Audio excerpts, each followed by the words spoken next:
So, our story kicks off with our main dude, Kayan, grinding non-stop, pushing his body and spirit to the absolute limit. Day after day, he throws himself into brutal training sessions, sharpening his fighting skills, forcing his muscles to burn with endless workouts. His whole life turned into this never-ending cycle of pain and discipline. Kayan ditched the regular 9 to 5, gave up normal life just to focus everything on leveling himself up. But the real question is, why?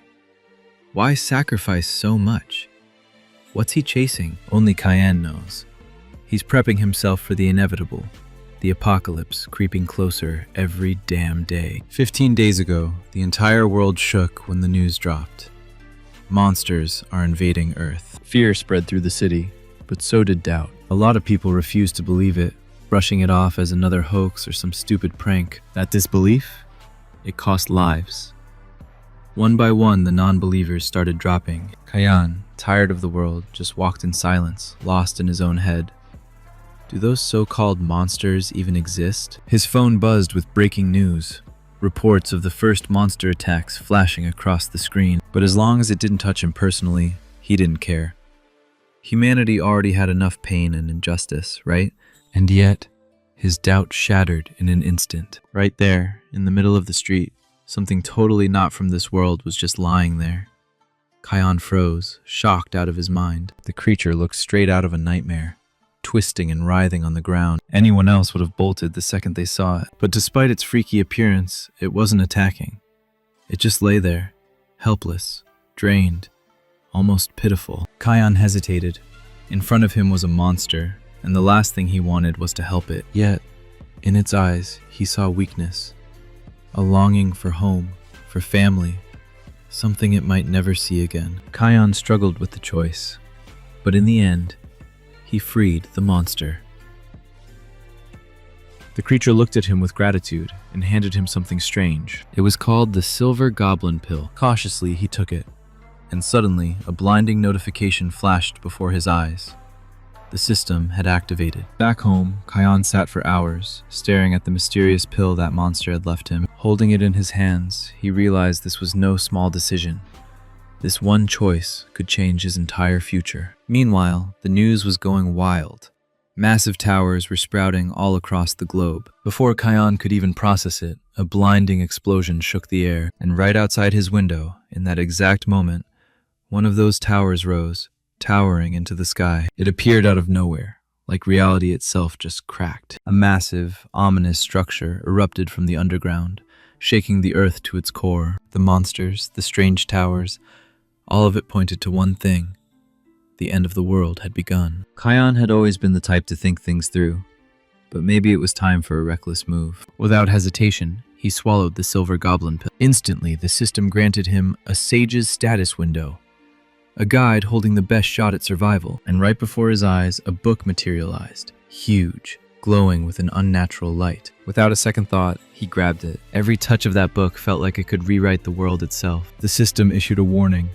Apocalypse was here, and above all, combat skills were key. Kayan threw himself into training once more. As the countdown ticked toward 0, Kayan could feel the world around him shifting. Suddenly, he found himself in a forest. Not a single soul in sight. This wasn't the end of the world he imagined. Beside him lay a flaming sword. The second he touched it, the system announced the start of his training. His skills were determined, and his class revealed, the one that suited him best. Combat Swordsman. The system menu laid it all out. Name, level, health, mana, every stat clear before his eyes. His very first mission from the system: survive 60 minutes in the forest, or find a way out. The guide whispered a warning. If he wanted to grow stronger, he had to kill as many monsters as possible. Running away wouldn't help him evolve. And just like that, the training began. A cute little creature popped up in front of Kayan, a one-horned raccoon, level 1. But Kayan had already learned, never trust appearances. In the blink of an eye, that harmless critter lunged at him, vicious and deadly. Without even thinking, Kayan struck it down in a split second. One clean hit. The system reminded him. His mana could only handle 5 skill uses. If he wanted to survive, he needed to get stronger. Then the creatures came at him non-stop. But Kayan cut them down, one after another, relentless, With every kill, his stats climbed higher. Each time he leveled up, he gained points to boost his attributes. But the moment he hit level 2, the system suddenly dropped him back down to level 1. It explained that because of his sage status, his growth would be slower than everyone else's. Kyan didn't like that one bit. Was this punishment for his choice? A wave of unfairness washed over him. But then, checking the menu, he noticed his stats had gone up, yet his points stayed the same. That's when it hit him. The guide wasn't just some bug. It was a glitch in the system, working in his favor. This wasn't punishment. It was a chance. The system itself could become his strongest ally. All he had to do was keep pushing forward. Our hero went wild, cutting down creatures one after another, non-stop. With each kill, Kyan gained experience, leveling up again and again. But just as he expected, the glitch kicked in. His level reset back to 1, yet his points stayed intact, which meant he had the easiest path to stacking up his stats. Kyan had 4 main attributes: endurance, strength, perception, and agility. As a combat swordsman, the obvious choice would be to boost strength and agility. Strength made his strikes hit harder, while agility let him react way faster. But right now, he had one mission: survive 60 minutes alone in the forest. So instead, Kyan chose to boost his sensitivity. He easily took down the one-horned raccoon, but that wasn't nearly enough. Not even for training, let alone leveling up. With his sensitivity enhanced, Kyan uncovered new ways to hunt. It felt like our hero could even sense the power of others now, thanks to his boosted sensitivity. Suddenly, a notification popped up. Hidden quest activated. Take down the level 2 alpha raccoon. Kyan hadn't expected to see this massive beast, with a long, razor-sharp horn and claws just as long. Way bigger than those cat-sized critters he'd been dealing with. Before Kyan could even react, the monster charged straight at him. Thanks to his agility, he managed to dodge at the last second. The beast slammed into a tree like a raging rhino, punching a hole right through the spot Kyan had just been standing. He realized instantly, this one wasn't like the smaller ones. But for Kyan, that didn't matter. The creature made one final leap, the last one of its life. With a single powerful strike, Kyan cut it down, ending the fight in an instant. That marked the final training task, and he had cleared it. The first stage of his journey was complete. Closing his eyes, the boy allowed himself a brief moment of rest. But when he opened them again, the forest was gone. Everything around him had changed. Instead of trees, he now saw a crowd of confused people. Shock filled their eyes, just like his own. Then, a loudspeaker blared with an announcement. The announcement boomed, telling them all they had successfully cleared their training. Now, they were standing in the lobby of the tower. Kyan quickly scanned the room. 14 men, 11 women.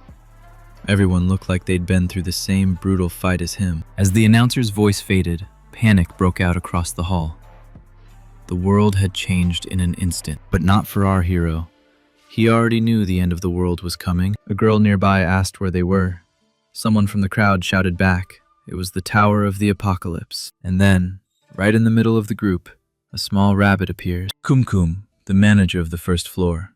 Level 55, boldly calling himself the Tower's cutie. His arrival sparked a storm of questions.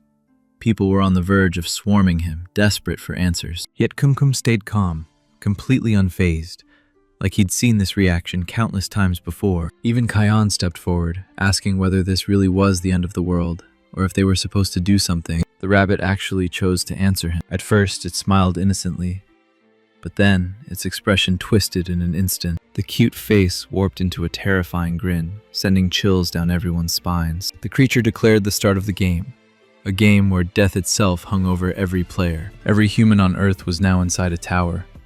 To survive, they had to stick together and climb higher. Kyan guessed that if they could reach the very top, maybe they'd be able to return to their normal lives. But Kumkum had no answer for that. To him, chasing meaning in the climb was pointless. What he did explain was simple. Only those who climbed had a chance to live. Stay at the bottom, and death was guaranteed. Kumkum revealed that countless people had already died during the training stage. It was supposed to be just survival instructions, and yet so many couldn't even get past that. Then, out of nowhere, Kumkum asked if anyone wanted to kill him. The question shocked the entire room. Kyan figured it had to be a trap. The rabbit looked weak, but his level, 55, told a different story. He wanted to step back, stay out of it. But the system ordered him to help the first floor manager. That meant he actually had a chance to attack the rabbit. The system had never steered him wrong before, but this mission felt way too suspicious. While Kayan hesitated, one volunteer stepped forward. The man grinned, thrilled at the thought of finally striking down the rabbit. In a flash, he lunged at Kumkum, but Kumkum swatted him aside with a single, devastating blow. His form suddenly shifted, massive, intimidating. A true monster revealing its real strength. Everyone froze in terror as Kumkum counterattacked, killing the man with another brutal strike. The cute little rabbit had transformed into a muscle-bound killer. Now, everyone understood what they were really dealing with. Panic erupted, people scattering in fear, realizing just how serious this was. And Kayan, he knew it could have been him lying dead if he had stepped up earlier. Yet the mission still loomed over him. Meanwhile, the cutie slipped back into its innocent look, almost mocking them, waiting for new volunteers. Kayan began to doubt. Had the system made a mistake?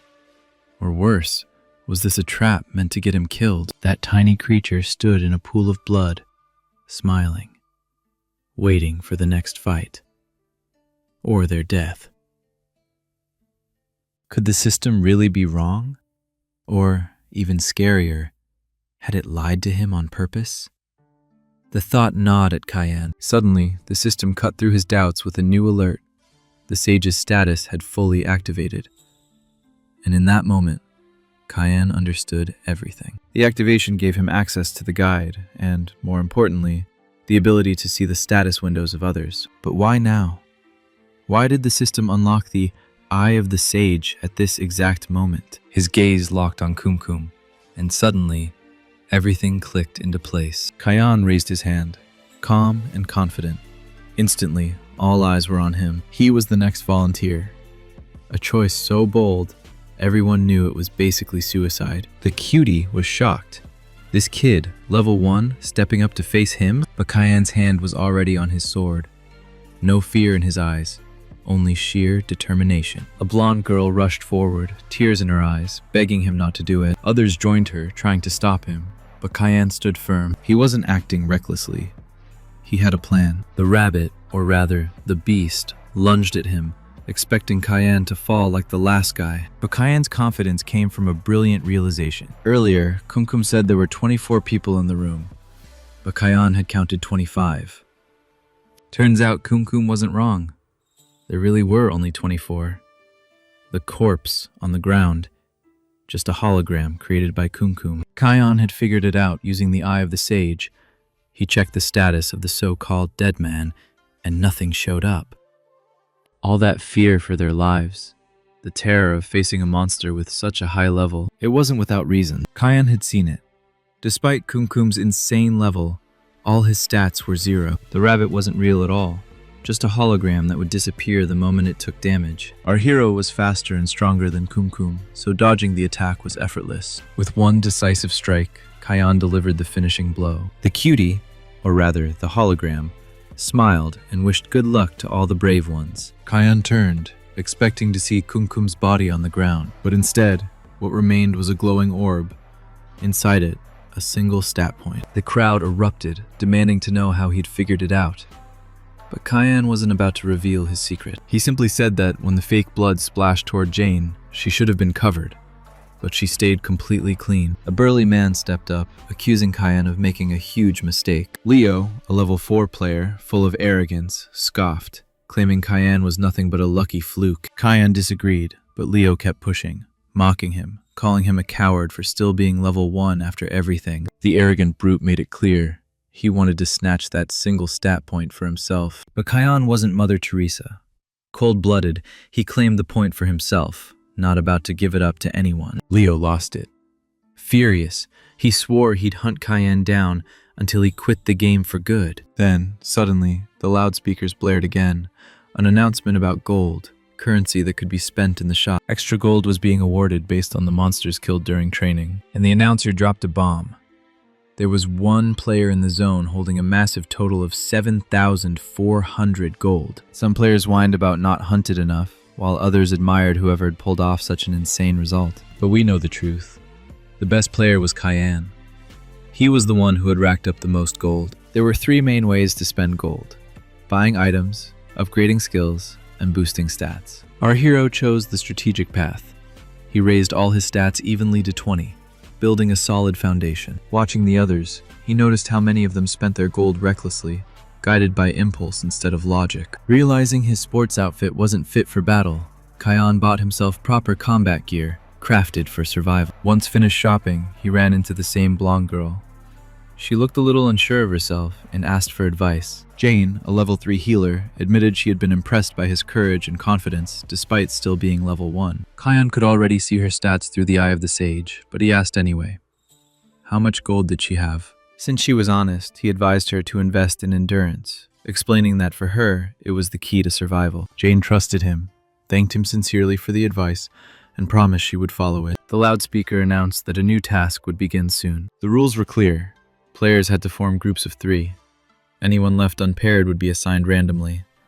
They had 30 minutes. River, a level 4 player, suggested everyone reveal their classes first. Following his lead, people began forming groups, choosing teammates based on class and level. Jane asked Kion to be her partner, and he had no objections. Having a healer in the party was always a blessing, but the others avoided him. To them, a level 1 swordsman wasn't a valuable or reliable ally. Time ran out. All groups were formed, and Kion's only confirmed partner was Jane. The mission began. And maybe, just maybe, the groups were built on one cruel rule: pair those who despised each other most. If that was true, then it explained perfectly why Leo ended up in Kion's group. Why would a level 4 pro end up without a team? Did everyone seriously ditch him? Kion hesitated for a second, but in the tower, pride didn't mean squat. He was already figuring out how to flip this to his advantage. Their first mission as a squad was clear: take down a pack of kobolds in 12 hours. Leo instantly acted like the boss, telling everyone to stay out of it while he handled the monsters himself. Kion was about to speak up about teamwork, but Leo cut him off, saying he'd do all the work anyway. So Kion stayed quiet, just watching how it would play out. To Leo, someone like Kion had no business being brave. He'd just end up dead fast. Jane wasn't like Leo, though. She actually worried about the group's survival. 3 totally different people forced into one team. Could they even pull this mission off? Around them, fruit trees grew wild, bugs buzzing everywhere, swarms of annoying insects filling the air. Looking around, Kion realized they must have been dropped somewhere in the mountains. Jane wasn't sure they'd be able to handle a mission like this, but Kion reassured her. If this was still the beginner's level, then they could handle it. And right then, something terrifying appeared in front of them. Huge claws, a body packed with muscle, radiating raw power. A level 5 beast, wolf-like but way tougher. Nothing like that raccoon from before. Kion and Jane held their breath, trying to think of a plan. They wanted to scout the area first, to make sure no other monsters were nearby. But Leo didn't wait. He charged straight at the kobold, yelling like a maniac. He threw a heavy punch right into its face, sure it would be an easy win. The others froze. Nobody expected such reckless, almost stupid bravery. That stunt could straight up cost Leo his life. The beast snarled, flashing its razor-sharp fangs, ready to tear him apart. But Leo didn't even think about backing off, answering with the same wild fury. Kion knew the guy was stubborn, but this? Picking a solo fight like that was insane. Jane rushed in to support him, using her healing powers and boosting his skills. Luckily, Kion didn't sense any other monsters nearby. It's giving them at least a slim chance. Still, he noticed Leo's attacks were barely scratching the thing, so he pulled out his guide for answers. Turns out, kobolds were passive creatures. They wouldn't strike first unless threatened, meaning Leo had just poked a hornet's nest and brought this disaster on himself. Kion flipped through the guide in a panic, searching for anything useful. Finally, he stumbled on something important. The redhead kept fighting with everything he had, activating his skill Stone Fist. But instead of finishing the kobold in one blow, he ended up drawing the attention of another one. Something even worse. A level 6 kobold. Faster, stronger, with a vicious snarl. Now the two monsters attacked together, doubling the pressure. Leo was barely staying on his feet, fighting desperately, hoping Kion would step in. His eyes darted around, for a split second suspecting their teammate had bailed. The fight was breaking him. His body was reaching its limit. And suddenly, Jane, clutching her sword with trembling hands, charged recklessly at one of the kobolds. But she had no real combat skills. Her strike was more a desperate gesture than an attack. The girl had already resigned herself to death, gripping the blade tightly as if in farewell. Yet in that moment, the hero appeared from behind, his poisoned blade slashing into the monster. He unleashed his sword mastery, forcing the venom to spread faster through its body. The beast howled in agony as festering boils began to cover its flesh. Its head, struck directly by Kyan, suffered the most. And then, without warning, it exploded like a bomb. The level 6 kobold let out a dying gasp and collapsed, lifeless. Leo froze in shock. He hadn't expected the tide to turn so quickly. Jane, on the other hand, couldn't hide her joy.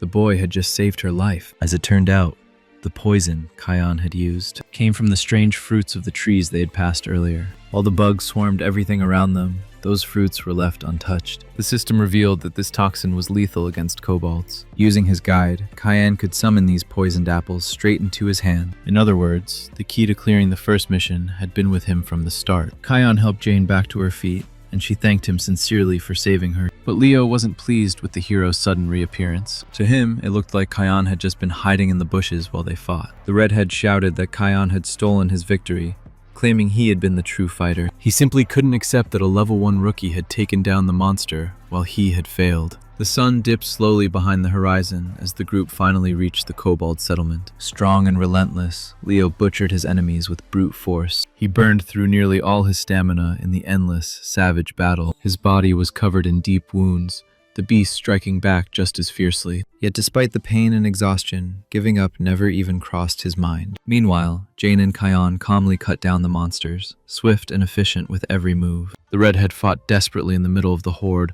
while those two hadn't even broken a sweat. Blow after blow landed on him, and he couldn't keep up with his defenses. His legs finally gave out. He collapsed to the ground, drained and broken. He realized then that he couldn't possibly take down the entire pack alone, no matter how much he had believed he could. Leo lay trembling on the ground, his voice cracking into a pitiful plea for help. He closed his eyes, bracing himself for what he thought would be his final strike. But when he opened them, he saw kobold heads exploding one after another. Standing over him was Kyan, calm and composed, reaching out his hand. Leo had never in his life been so relieved to see this boy. The mission was complete, and with it, the tension between Leo and Kyan seemed to fade. The trio returned together through the portal, back into the lobby. The flood of emotions Leo had felt moments earlier slowly subsided, and he soon regretted how overly grateful he had been to a mere level 2 player, even speaking to him with respect. Jane and Leo both leveled up by 4, while Kyan had only reached level 2. The redhead was frustrated by the situation, but as a man of his word, he couldn't go back on his promise. Every emotion flickered across his face, making his behavior look strange to the others. It turned out their team had completed the mission faster than anyone else. Kyan thought it was just dumb luck. Jane, however, completely disagreed. In her eyes, no one but him could have found a way out of that mess. He accepted the praise with a smile, though deep inside he felt like a fraud for lying about the guide. Soon, other groups began returning. Maybe they weren't the only ones who cheated and used the poisoned apples. But not everyone had made it out so easily. Many had lost their lives. Another group emerged from the portal, but only 2 remained alive. Kobolds were merciless and brutally strong creatures. From the loudspeaker came the announcement that the mission was over. All 6 groups had returned, but 8 out of the 24 fighters hadn't survived. They were dead. The mission had been tough, and it was expected that not everyone would make it. But 8 casualties? That no one had seen coming. How many more lives would be snuffed out before they finally reached the top floor? The reward distribution for clearing the first mission began. Those groups that hadn't lost a single member, and the group that arrived first, each would receive 1,000 gold. Our trio snagged the reward twice, stacking up the bonus. Kyan decided to save as much as possible. Gold would be his lifeline, his insurance. Everyone grew curious, wanting to know who had claimed first place. This time, Kyan couldn't hide the truth. River's team had come in second and had seen them. But just as he opened his mouth to explain, Leo stepped forward and proudly declared that it had been them. Shock rippled through the crowd. A team made of a healer, a low-level newbie, and a reckless hothead had taken first place. Kyan hoped the attention would drift away from him, but people still kept asking how a level 2 player could end up leading the pack. Whispers broke out. Maybe the kid hadn't done anything. Maybe the reward wasn't fair at all. The blonde wanted to step up for him, already starting to defend his name, but Kyan stopped her. Nobody would listen anyway. Then River, an 8th level archer and one of the region's finest, cut through the noise. He declared that what really mattered was survival. Liam, another level 8 fighter and one of the strongest swordsmen around, backed him up. That sparked an idea. If they wanted to reach the summit, they'd have to move forward together, side by side, in memory of all those who had fallen. The hall erupted with noise until the flames around them suddenly turned blood red. Silence fell. The loudspeaker boomed once again, announcing a warning. Due to the low survival rate in this region, a penalty mission was being issued. Not just difficult, deadly. Terror froze across everyone's faces. The mission demanded they choose one player to be sent to certain death. They had 5 minutes. If no one was chosen, the system would auto-vote and sacrifice them all. In that moment, they realized within 5 minutes they'd have to pick a future corpse. All those people who had just been shouting about unity and trust now had to decide who would be left to die fighting alone. Time ticked down. Jane suggested they all vote for themselves so that no one would have to face the mission, but no one was sure it would work. What if that just doomed them all to the deadly challenge? The 5 minutes flew by and desperation set in. They had to choose, and then one of the players pointed his finger straight at our main character, the weakest one in the room, the lowest level among them all. Liam hesitated. Wasn't this too cruel? But he had no choice. It was him or someone else. Honestly, it was expected. With the way most players looked at Cayenne, nobody was about to throw their own life away. Jane begged them to stop this madness, but Cayenne silenced her. Her plan wasn't guaranteed to work anyway. Trust had already been shattered. The mass vote turned against Cayenne. People were simply too scared for their own skins. Still, in his mind, the real reason was obvious. It was his low level. In that moment, everyone revealed their true colors. People who thought only of themselves.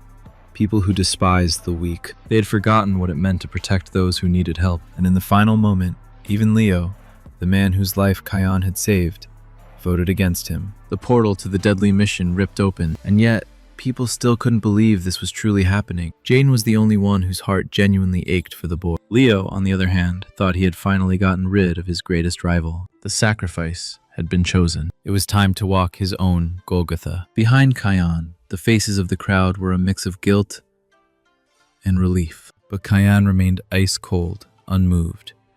The guide had told him to clear the deadly mission, and for him, this wouldn't mean death and suffering. It meant victory and rewards beyond imagination. The moment he vanished into the portal, silence fell over the lobby like a shroud. Jane and Leo sat in silence, lost in thought, when a man approached them. He offered his condolences. Even though they hadn't known Cayenne for long, fighting for their lives together had created a bond. But Leo felt no guilt, no regret.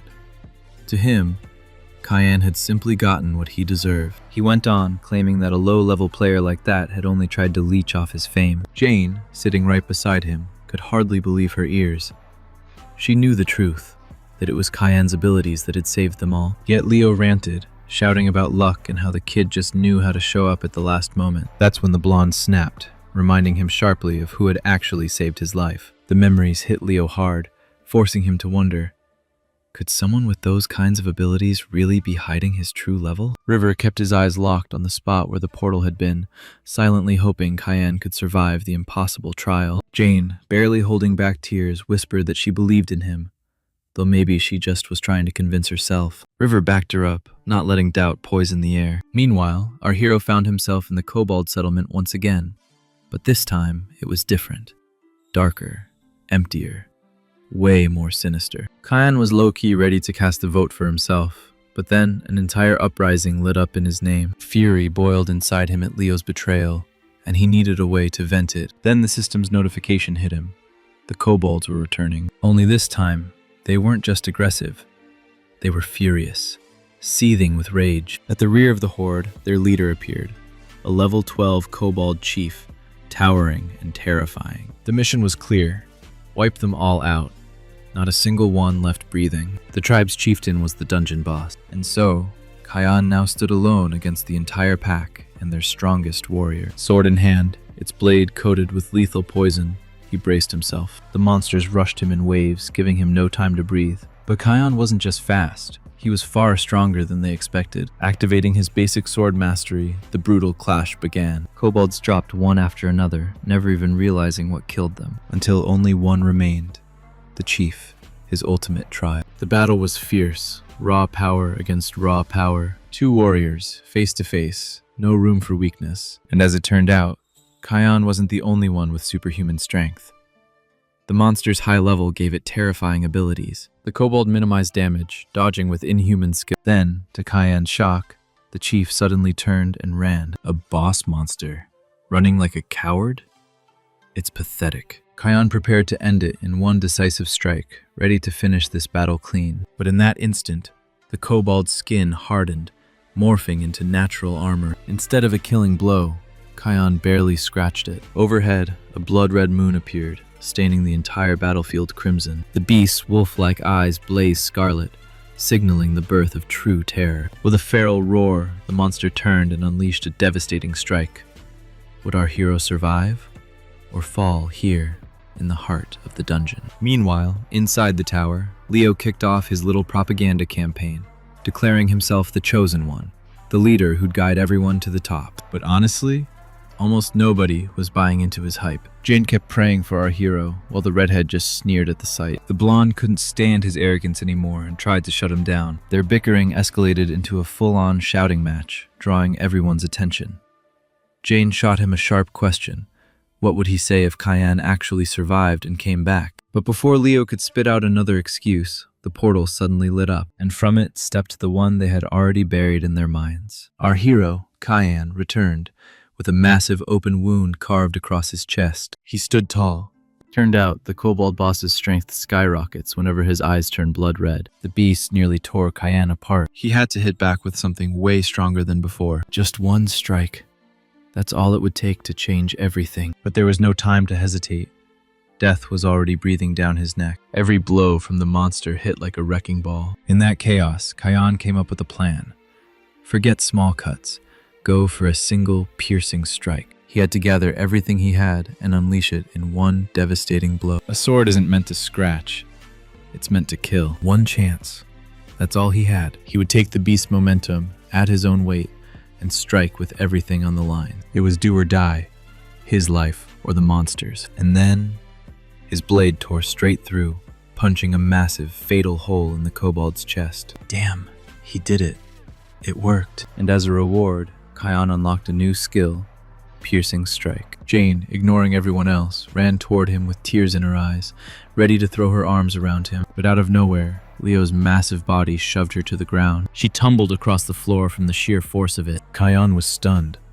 What the hell was Leo doing acting like this? The redhead roared across the hall, claiming he always believed in Kion, that he knew he'd survive and overcome every trial. But the truth was obvious.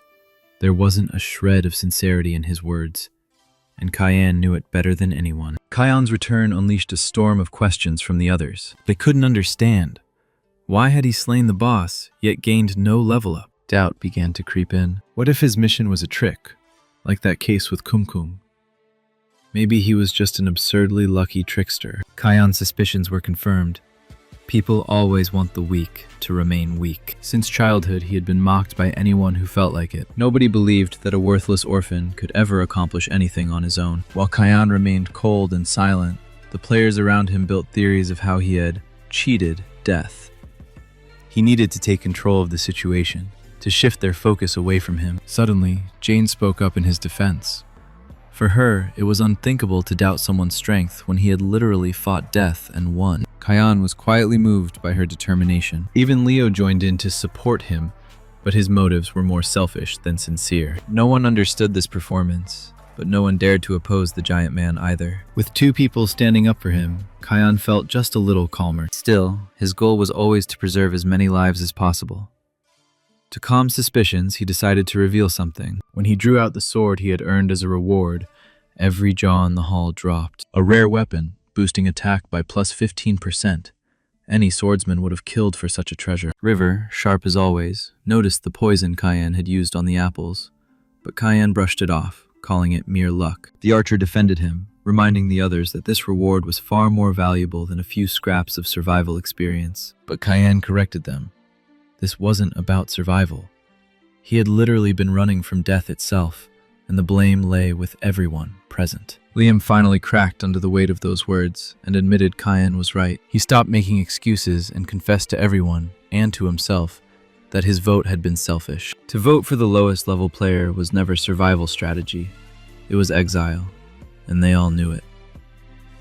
Liam bowed his head and apologized sincerely for throwing him to danger like a stray pup, yet he was truly grateful that Kian had made it back alive. But not everyone shared Liam's guilt. A girl from the crowd coldly remarked that someone had to go, and Kian had even returned with loot. The two of them clashed in argument. He spoke of guilt and conscience, while she scoffed, telling him to stop the circus, reminding him that he was the first to cast his vote. Kian silenced the foolish quarrel. His words weren't meant to shame them, but to end the pointless conflict. This deadly vote wasn't about killing the weakest. It was the tower's way of dividing them. The tower thrived on sowing distrust, provoking conflict and discord among its challengers, and it delighted in sending them down the path of ruin. Kian's return, however, became proof that their actions could defy the tower's will. River asked if he had a plan.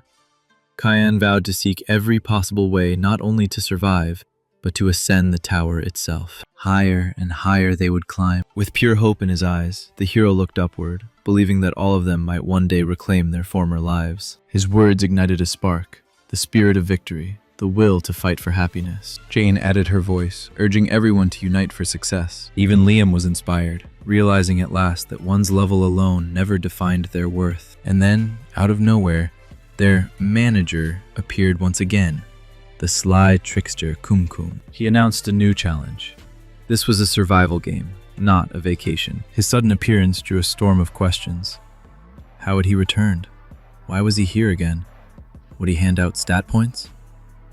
Kian, however, already guessed the nature of the trial. The second level mission would take place here, among the remaining 16 players. Its name? Royal Battle. Kumkum smiled, saying that since they were still low level, the trial wouldn't be too difficult. But by now, none of them trusted the rabbit's words. The rules. Each of the 16 players would face their own duplicate, 32 bodies in a single room. Their task? Eliminate the doppelgangers. But the clones carried not only identical stats, but identical memories, making the battle infinitely more brutal. The cruelest rule of all.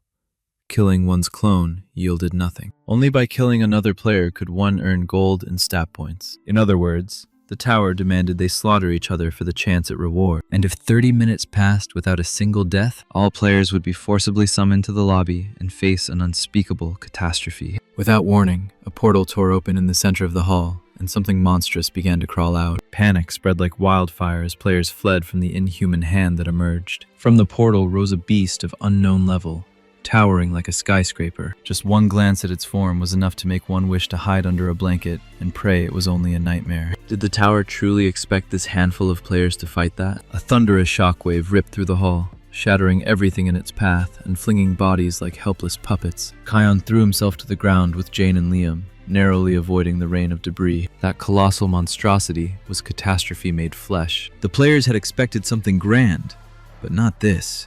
And certainly not on the second floor. Panic erupted. Hysteria swept through the hall. Shock paralyzed their minds. It was time. The moment for the hero to seize control. Using his high agility, Kian darted forward, saving a boy frozen in terror before the beast. The mission hadn't even begun, yet the apocalypse had already descended upon them. Kumkum cackled like a madman, reveling in the spectacle. Kian recalled the rabbit's words about catastrophe, and a spark of brilliance flashed in his mind. Perhaps this was all a demonstration of power. The monster, the destruction, it was all an illusion, incapable of inflicting true harm. Those who did not falter rushed in to fight, striking the beast with desperate resolve. Yet their efforts were meaningless. The creature showed no sign of pain, no hint of damage. Watching them, even Kian began to doubt. Was this truly just a show? Jane's mana, the lifeline of their healer, was nearly drained. There were no casualties yet, but it was only a matter of time. A new wave of the monster's devastating force gathered, ready to crash upon them. Kian shouted for everyone to retreat, to escape the shockwave, yet he himself refused to move. Liam tried to pull him back, but the hero's resolve was unshakable. Only he could bring this monster down. If he combined his piercing strike with the indomitable blade, perhaps, just perhaps, energy flared across Kian's sword, visible to all as the beast's colossal fist closed in. It would be either his death or the triumph of his gambit. There was no third path. A blinding flash tore through the hall. When the light faded, Cayenne stood firm. His strike had pierced the monster's arm, leaving a gaping void. And then, impossibly, the behemoth began to dissolve into nothingness, vanishing as if it had never existed. Silence reigned. Faces were frozen in shock, eyes wide, mouths agape. Even the hero himself was speechless. Then the tension shattered, replaced by a chorus of unrestrained cheers. Even Cayenne had never imagined such power hidden within his blade. But he felt something had changed inside him. Opening his guide, he was unprepared for what awaited. He had exceeded his limits. His body was now bound by exhaustion, 3 minutes of complete powerlessness. His strength failed him. Collapsing, the world blurred before his eyes. Darkness closed in, and consciousness slipped away. The system's voice rang out. Strength restored. It was like a surge of pure adrenaline rushing through Cayenne's veins. Players gathered around him, but his gaze was hollow, his mind still lost in the storm of what had just transpired. Liam, standing closest, was moved to the core. None could believe the boy had hidden such overwhelming might. Yet Cayenne ignored all words, all stares. His only concern was the truth behind the so-called catastrophe. And then, the tower's smiling manager revealed it himself. It had been nothing but a display of power. The monstrosity was sent back through the void. With playful mockery, the rabbit boasted how close they had all been to death, praising the pleasant atmosphere it had created. The players turned their gazes upon him, some with dread, others with unmasked hatred. And then came the reminder. Every 30 minutes, someone must die. With innocent eyes, he spoke the cruelest words. Perhaps their killers already stood among them. Terror surged as the players began to eye each other with suspicion. Did they not realize this was yet another trick to tear them apart? The floor manager's duty complete, Kumkum vanished into his portal. All stared at the spot he had stood, but none knew what awaited them next. In the vestibule, a storm of debate erupted. Ideas clashed on how to distinguish real from clone, yet the task seemed impossible. The doubles shared not just appearances, but memories as well. Then Cayenne silenced them all, declaring he held the answer. He proclaimed that he alone would participate in this mission. Shock rippled through the group. Disbelief was written on every face. Cayenne commanded that all gather at the highest point. If anyone acted out of line, they would be deemed a double. Not everyone welcomed the plan. Dean, the level 8 soldier, was openly displeased. A girl who once doubted his strength admitted his power, yet could not see why all should obey him. But Cayenne reminded them of the rabbit's words. Though named a battle with doubles, in truth, the tower wanted them to slaughter one another. He refused to play by such rules, and offered the only path he saw as victory. Though some still opposed, River lent his support to the idea. Yet the archer pressed further. If Cayenne alone would fight, did that mean he could truly discern the fakes? The hero's answer was resolute. Yes. And so the system's chime rang. The mission of the second floor had begun. Kill within 30 minutes, or face annihilation. Leo kept moving forward, mumbling under his breath, and he wasn't about to take orders from anybody. Hearing footsteps, the red-haired warrior slipped behind a tree, heart racing. Was it a double approaching? But no, it was Cayenne, smiling mischievously. He had only played a trick. How a giant like him managed to hide behind that tiny tree, none could fathom. Relief washed over Leo. Better to see his true friend than face the terror of a false one. Without warning, our hero cleaved a man cleanly in half, his blade slicing through him as easily as soft tofu. Cayenne gripped his sword with unshakable confidence, ending his comrade's life in mere seconds. His expression bore only merciless resolve. Yet, if one rewound time, it was clear. The hero had prepared meticulously for this battle, to the point of paranoia. He knew he could distinguish doubles from the real, yet he still feared what might go wrong. Cayenne had poured mountains of gold into sharpening his sensitivity. He became the first player to attain absolute sense, raising his perception to its ultimate peak. Every one of his 5 senses was perfected, heightened to 100%. He could detect and identify beings within a wide radius. Focusing, he heard faint muttering. The voice, familiar. Using his flawless vision, he spotted the figure. It was Leo's silhouette. Though half a kilometer away, it felt as if the red-haired warrior was right beside him. And then came the scent. His sense of smell was no less refined. A revolting stench clawed at his receptors, nearly driving them mad. Tracking the source, Cayenne realized It was the red-haired warrior's foul double. Even though Leo pretended flawlessly till the end, the hero had seen through him from the very start. Casting his gaze toward where the real player should be, Kion hoped his plan would hold. Thanks to River's support, they had reached a fragile consensus, but the future remained uncertain. In theory, nothing should happen as long as they stayed atop the peak. Suddenly, the system announced a real player had been killed. Kion hadn't expected it, at least not so soon. Panic flooded his mind. Who was the culprit? A player? Or one of the doubles? The truth was impossible to grasp. The hero sprinted with all his speed, determined to uncover the truth. But as he battled yet another clone, another player fell. His sharpened senses caught a horrific sight. A player slaying another. Yet, instead of a man, Kion saw the form of a cunning double. Without hesitation, he hurled himself into the fight. For a fleeting moment, it could have been mistaken for an innocent human being. But Kion did not falter. His blade split the double in two, without mercy. For an instant, he thought it was his own clone. But it's someone else.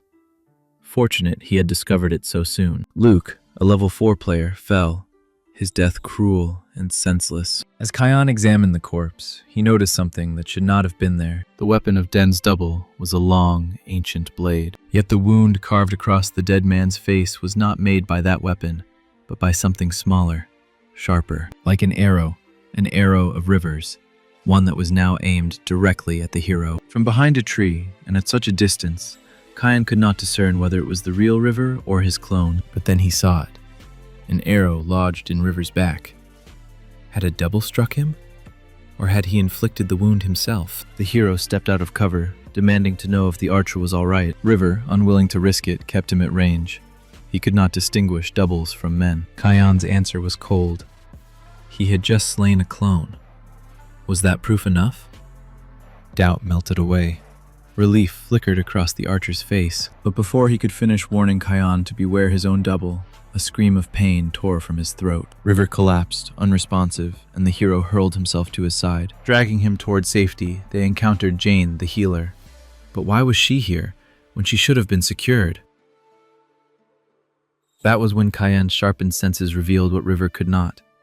Their true nature as doubles. At first glance, it was only Jane and Liam, side by side. Yet Kion saw through them instantly, exposed their counterfeit shells. The two lunged, attacking Kion and the wounded archer. Liam's blade clashed with the hero's. Kion's strikes radiated iron certainty, while the clone exuded nothing but arrogant malice. Jane, meanwhile, hurled herself at the half-conscious River. For a moment, Kion wondered, why reveal themselves so brazenly? Others had acted to the very end. Jane knew Kion's power better than most, so why rush headlong into certain death? Then he turned, only to find the blonde charging him with a sword. At the same instant, Liam struck from the other side.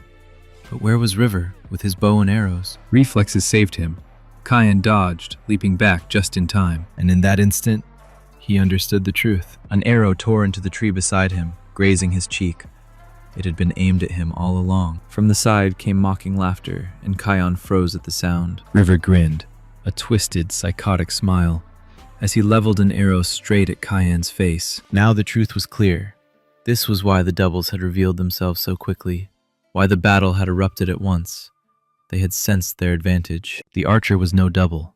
He was the real one, a true madman, thirsting for the hero's blood. He was a perfect manipulator, capable of deceiving without leaving the faintest trace of suspicion. In the end, what he gained was murder and the ecstasy of spilled blood. Kion's emotions defied description.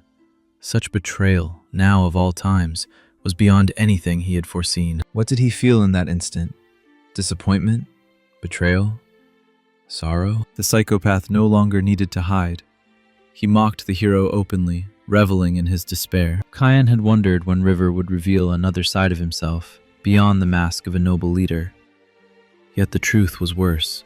He was utterly deranged. Who could have expected such a blade driven straight into the back? Kion's eyes caught River's stats, and they had soared to godlike heights. The archer had unveiled his secret to the world. He no longer viewed Kion as mere fortune's child, but as a chosen one, blessed by divinity itself. Again and again, Kion asked himself, what was the meaning of this?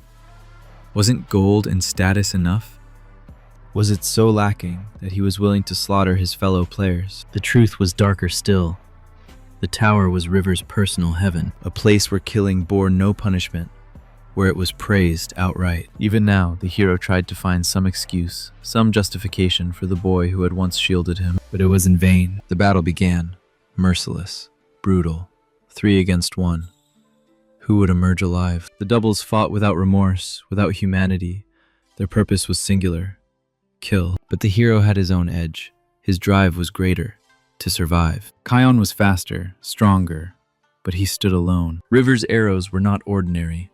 They were enhanced, piercing clean through solid wood, which meant he had not even revealed the full extent of his power. The deadliest swordsman, the lone healer, and the archer, whose shots could kill from the very first breath of combat. This trio gave him almost no chance, not of victory, but of survival itself. Kion could not fathom how River, a true player, had managed to convince 2 doubles to fight by his side. The archer had believed the duel against the hero would end instantly, but Kion proved far from fragile.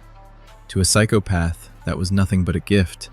The longer the fight, the more blood, the more pain. The 3 struck at the hero all at once. Kion didn't even flinch. He unleashed his absolute sense. Every movement, every breath, every shift of the eye.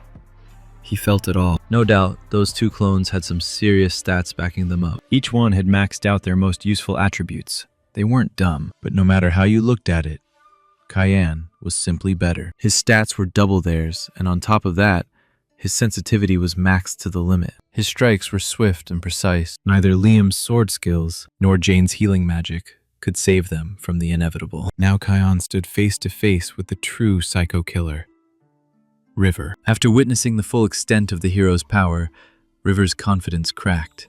He started to shake. The archer dropped to his knees, desperation written all over his face. But Kion radiated nothing but icy, unshakable confidence. River began to whimper, beg for mercy, humiliate himself, anything to survive. He spat out excuses, claiming he only panicked after seeing the hero's abilities. But the truth was clear. River had completely lost his mind. He begged for just one more chance, swearing he could prove he was a good guy. But it was all a distraction. His hand was already reaching for another arrow. He didn't even get the chance to fire. Kion, without hesitation, delivered the killing blow. Yeah, this hero wasn't someone you could just hunt down. This guy was something else. Like Bruce Lee at his peak. Now only 13 players and 11 doubles remained alive. Kion had hoped to stick to his plan, but in the end, he was forced to kill a real human. That's when the system message appeared, different this time, glowing a bloody crimson. By slaying another player, he unlocked the path of flesh. If he confirmed it now, he'd gain bonus stat buffs, and even the support of doubles. To walk this path was to embrace the killer's role and gain overwhelming power. A red vortex began to swirl before him, radiating pure dread. Inside, a silhouette emerged, a woman's figure, wrapped in shadows and flickering light. She was danger incarnate. Her purpose, to tempt Kion into crossing over to the side of darkness. Shock flashed across Kion's face. At last, the mystery was solved. How River convinced clones to fight by his side. Walking that killer's path gave insane perks. Armor, skills, boosted stats, even new talents. Sure, Kion had been uneasy taking down copies of familiar faces, but hey, they were just clones. From now on, though, he'd have to face players who actually chose the path of blood. Before him stood a chance, a real shot at rising straight to the top without hesitation. But even with all that temptation, he chose the righteous way. No pointless slaughter. He refused to end up like River, a psychomaniac drunk on blood. Finally, he reached the meeting spot where Jane, Leo, and Liam were waiting. But Leo's reaction was weird.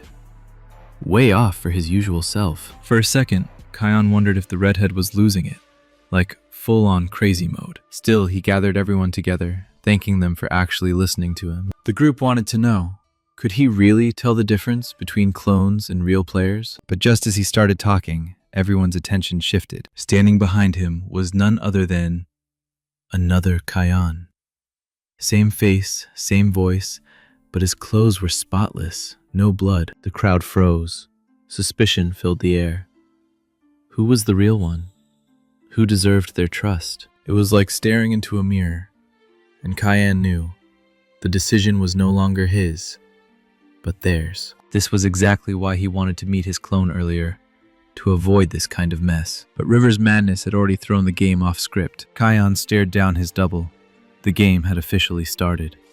Truth versus lies. The players freaked out. Kion swore he'd handle the clones himself, but in that moment, who could they even believe? They demanded answers.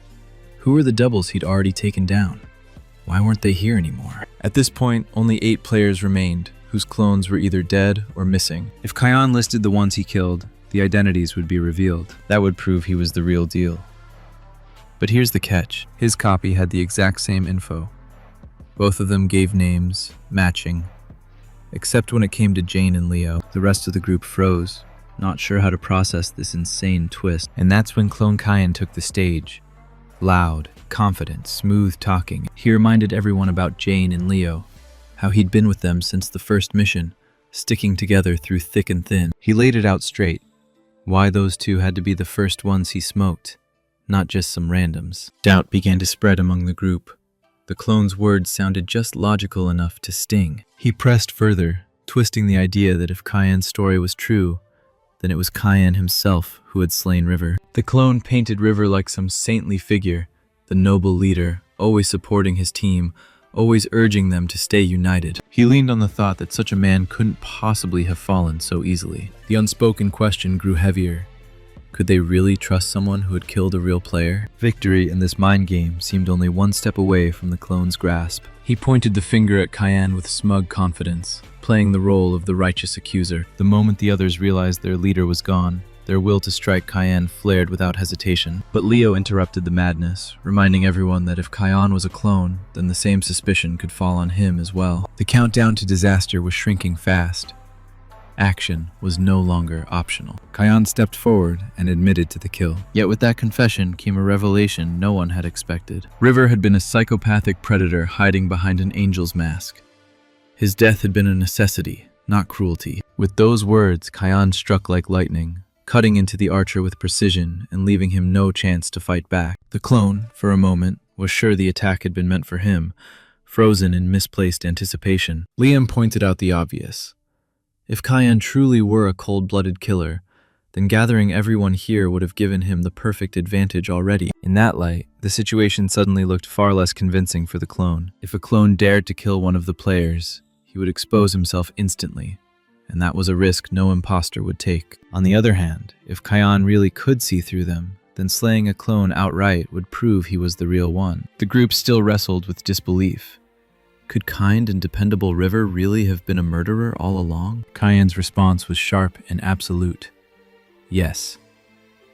River had worn a mask of virtue to hide his devil's heart. Mary, the short-haired girl, snapped at the claim. To her, River was the hero who had saved her during the first mission. How dare anyone stain his honor? With rage burning in her eyes, she lunged at Kion, but mid-attack, her expression froze. Her scream died in her throat. A single arrow jutted from her back, one that could only belong to one man. River himself had fired with flawless precision. Mary fell, silenced forever. Kion's words were now undeniable. River's facade was shattered, and only 12 players and 11 clones remained alive. The clone of the fallen archer revealed his true core, a psychopath dripping with bloodlust. Yet his existence didn't last long. A fatal strike pierced him from behind, erasing the copy in an instant. Out of the shadows stepped Dean, a level 8 soldier class player who apologized to Kion for his earlier doubts. At last, the truth was clear.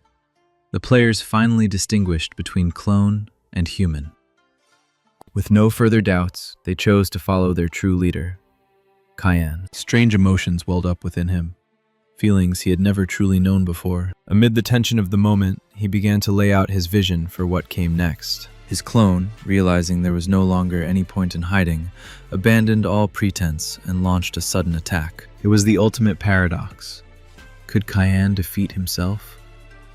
With identical skills and mirrored strength, only cunning would decide the victor. The brutal clash began, and in that chaos, Kion grasped the secret to defeating all their doppelgangers. The others had to pour every coin of gold into upgrading their stats, sharpening themselves beyond their shadows. If they did so, the clones would never stand a chance. For each fighter was no longer the same as yesterday. They had grown, evolved, hardened. The battlefield ignited into merciless struggle. When the mission finally ended, the survivors returned to the grand vestibule. Death had taken its toll, and grief hung thick in the air. If not for River's treachery, perhaps more of them might have survived. None felt the weight heavier than Dean, who had once stood side by side with the archer. Kion, too, carried regret. In his heart, he had wished to avoid the graves of allies. Perhaps in other towers, the situation was even darker. Not all would face trials as he had. Some would embrace the path of a cold-blooded killer. Each coming battle would be harsher, bloodier, more merciless. Yet surely there had to be a reason why he alone had been granted this rare gift, this improbable chance. There were still those who believed in him, and Kion vowed to do everything in his power to keep them alive. In the midst of his heavy thoughts, Dean approached, offering thanks for the life Kion had spared. Despite his low level, Kion had contributed far more than most. Perhaps fate itself had placed some hidden boon in his hands. Kion took note of the man's caution and sharp judgment, qualities that could make him a pillar in battles yet to come. Dean openly asked forgiveness for ever doubting him, for dismissing his strength. One by one, the others echoed his words, offering their own apologies. From across the hall, Leo, in his usual smug way, shouted that they should have been riding on Kion's back from the very start, just like he had. Dean then declared for all to hear that he wished Kion to remain their leader and guide them to the very peak. The boy had not expected to earn such trust so quickly, yet he was moved, humbled, and quietly proud. The distribution of gold began, each reward measured by the deeds of the mission. To their surprise, every survivor received a share, even though none had slain another human, aside from Kion. The red-haired warrior made a point of boasting about his hard-earned coins, flashing them with fiery pride. And so the players, having followed Kion's lead, reaped the rewards of survival. The hero himself received a grand reward, 12,500 gold pieces added to his account. The system announced his earnings, unlocking for him an enhanced version of the store. It became clear that to acquire rare artifacts, one first had to raise the rank of the shop itself. Kion began to carefully consider his choices, weighing what would serve him best in battles to come. Spending 5,000 gold, he purchased a mastery upgrade, sharpening his swordsmanship, and most importantly, ascending to level 3. Once, he had wielded a technique beyond his reach by sheer accident. Now he could call upon it freely, without restriction. His shopping complete, Kion turned his gaze toward the others. He transferred 1,200 gold to Jane, leaving her visibly stunned at such generosity. His reasoning was simple. Through battles with kobolds and doppelgangers, she had stood at his side, always lending her strength. In a world where death could claim anyone at any moment, laughter and trust between allies were treasures beyond gold. To support and to smile with those who opened their hearts, that was the true path forward. And for that, Jane's healing arts and gentle spirit were priceless. His gesture filled her with resolve, and she strengthened herself, raising her power to level 2. He also sent 200 gold to Leo, hoping to curb the man's reckless antics. For within him lay potential. If reshaped, he could yet become someone worthy. Easily swayed by coin, the red-haired trickster vowed to obey Kion's every command. Soon the system announced their next mission. Time had come to test the fundamentals of his newfound third level. The trial of the third floor began at the base of an imposing structure. Its name? The Siege. The system revealed that here, for the first time, they would cross paths with players from other districts. Their task was clear. Within a single day, they were to seize both the castle and its altar. The penalty for failure remained unknown. Into each of their hands appeared a temporary item, the Reversal Stone, a relic exclusive to this floor. Once again, the group marveled at the strange twists each mission brought. Upon seeing this new information, Kion immediately discerned the first step that must be taken. He recalled Leo's earlier vow of obedience. True to his word, the red-haired follower set out alone on reconnaissance, obeying the command of his leader. Some might call it cruel to send him toward death after he had placed his trust in Kion. Yet survival was assured, or at least continued life. For the guide had revealed that this curious stone would return its bearer to the starting point if slain. Of course, Leo would never go without reward, and so, upon successful completion of his mission, Kion promised him 100 gold. As they approached the entrance, it was time for the red-haired warrior to prove his worth. He hurled himself at the massive doors, smashing them with all his strength. With each strike, the durability of the gate weakened, cracks spreading wider, until at last, he shattered them completely. The passage remained open for only 2 fleeting seconds before the doors began to regenerate. Above, archers stood guard, Yet strangely, they had not loosed a single arrow when Leo approached. At the base of the altar stood nearly 10 figures, and atop it was one more, likely their leader. Kion silently willed him not to act recklessly, for otherwise the truth of the reversal stone would be exposed. But Leo was not one to heed the warnings of others. The moment he lunged forward, a bullet-like projectile shot toward him, eerily resembling the very stone he carried. It struck him squarely in the face. The impact left grievous wounds, perhaps even mortal. Clutching his face, the red-haired warrior fell to his knees, writhing in unbearable agony. His mind could not grasp what had just befallen him. As his vision blurred and the pull of the stone began to drag him back, he glimpsed something. Was that a gun in her hands? Kion could scarcely believe his own senses. This was a true firearm. Leo swore that it was real, but such a weapon should have been impossible at this stage. Even Dean, a soldier of level 9, possessed nothing more than blades. It could only mean that someone within that group had chosen the path of the assassin. That revelation explained much. For Kion too had once been offered a legendary weapon, unattainable to others. This battle would be merciless and undoubtedly cruel. To prevent their leader from faltering, Jane encouraged him with steadfast words and a warm presence. The others echoed her, declaring their resolve to fight at his side and conquer the trial. Their faith ignited Kion's spirit.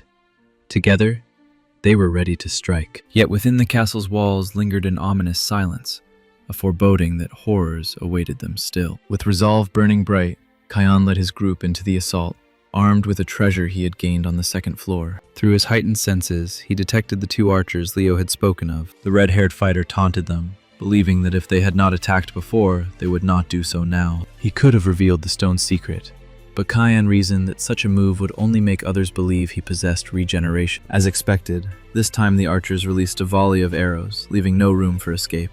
Yet the protagonist was swifter, reacting far faster than anyone else could. The arrows hurtled straight toward Leo, aimed with deadly precision, but Kion cleaved them apart mid-air, the shafts shattering before they could ever reach the red-haired warrior. Using Leo as a foothold, the young fighter pushed off with explosive force. He soared upward, landing upon the structure where the archers stood, ready to end the threat instantly. With a calm and focused expression, the hero struck them. They had never expected such overwhelming power. Though not slain, the archers were grievously wounded, too battered to fight effectively. The group knew they now had to attack with their full strength. It was the only way to conceal the true purpose and power of the reversal stone. With the danger above eliminated, the others charged toward the entrance gates. Leo took it upon himself to shatter them. He invoked Stone Fist, level 2, a technique far beyond his current limits. Jane rushed to heal him, but even so, the red-haired warrior managed to obliterate the gates in a single strike, leaving no chance for regeneration. From above, Kion heard one of the archers mutter that his mercy would prove meaningless. Inside, the sight was the same as Leo had witnessed before. A cluster of fighters and a woman standing before them, pistol raised. From the atmosphere alone, it was clear. She was no leader, but a tyrant. Cold mercilessness burned in her eyes. Consulting his guide, Kion saw her for what she truly was, an assassin of level 13, armed with the sniper skill at level 3. To have climbed this high, she must have wrought a true massacre upon the second floor. Without hesitation, she raised her weapon and fired directly at Kion. Unprepared, the young hero failed to react in time. The bullet tore through his chest. Drinking a healing potion, he was forced to admit his mistake. He had underestimated her. Thankfully, he had prepared beforehand, purchasing leather armor akin to a bulletproof vest, resistant even to magical force. If she wielded such a complex weapon, then it was unlikely she had yet acquired an item to restore her mana. Each shot cost her 10 mana, which meant 13 bullets remained. The enemy players advanced with one thought only: victory. Yet Kion's party was unnervingly fast, terrifyingly strong. Still, what use was speed when forced into close combat against flying bullets? How could they possibly reach the altar when death awaited them almost at the threshold? But the participants had anticipated such a development, and they too had stocked up on enchanted garments. The opposing group stood idle, awaiting orders from their leader, while she alone carried out the battle. Though the bullets did not kill instantly, they drained mana at an alarming rate. Jane, the sole healer, remained behind the lines, restoring wounds and bolstering her allies' strength. When Kayla noticed the strength of Kion's team growing, she finally sent her own forces into the fray. Under such circumstances, the heroes needed to reach the altar as swiftly as possible. Perhaps they would have spared the others, but fear of Kayla's wrath drove them to fight. The protagonists clashed with multiple foes at once, giving none a single chance at victory. It was then that the tyrant woman, recognizing his strength, fired a bullet directly at his face. Yet death did not claim him, for Liam intervened, deflecting the shot with a swift strike of his blade. The assassin clearly despised how the swordsman had ruined her kill. Without hesitation, she erased him from the field, cutting him down so he could no longer interfere. Jane could not keep up with the flood of wounded returning from the battlefield. Kayla's shots were precise, merciless. More and more fighters fell with every pull of the trigger. Though they would revive, the slaughter felt all too real. How could one kill with such a cold, vacant expression? Perhaps she even savored it, quenching a thirst for blood much like River once had. The hero unleashed the full force of his beginner swordsman, level 3. With lightning speed, he cut down every enemy who dared remain near him. At last, he stood face to face with the frenzied assassin herself. The overwhelming might of Cayenne clashed against a level 13 assassin. The battle promised devastation. Who would emerge victorious? While the hero fought for the altar, Leo pursued his own path, determined to finish off the others in his own way. Kayla's eyes widened as Cayenne displayed such strength at only level 3, and he answered with scorn, pointing out that even her level 13 had been far from honest. The altar comprised 3 positions, and to claim it, 3 fighters had to stand upon them simultaneously. Taking one of the positions, the hero triggered the capture sequence. To complete the challenge of the 3rd floor, he still needed 2 more allies to claim the remaining points. But first, he had to rid himself of the psychopath before him. With astonishing agility, Cayenne evaded the bullet aimed directly at his heart. In a flash, he counterattacked, striking with a speed Kayla never could have predicted, yet her reflexes were honed to perfection. She instantly parried the blow with expert precision. The woman could scarcely believe it, that a mere low-level player had matched her strikes. It was unthinkable. The hero resolved to deliver a fatal strike, ending this nightmare once and for all. Yet Kayla would not allow it. With her heightened attributes, she instantly leapt back from Cayenne's blade. Mid-air, she fired several shots at him, but not a single one found its mark. None of the bullets even grazed him. He stood motionless, as if he had foreseen them all.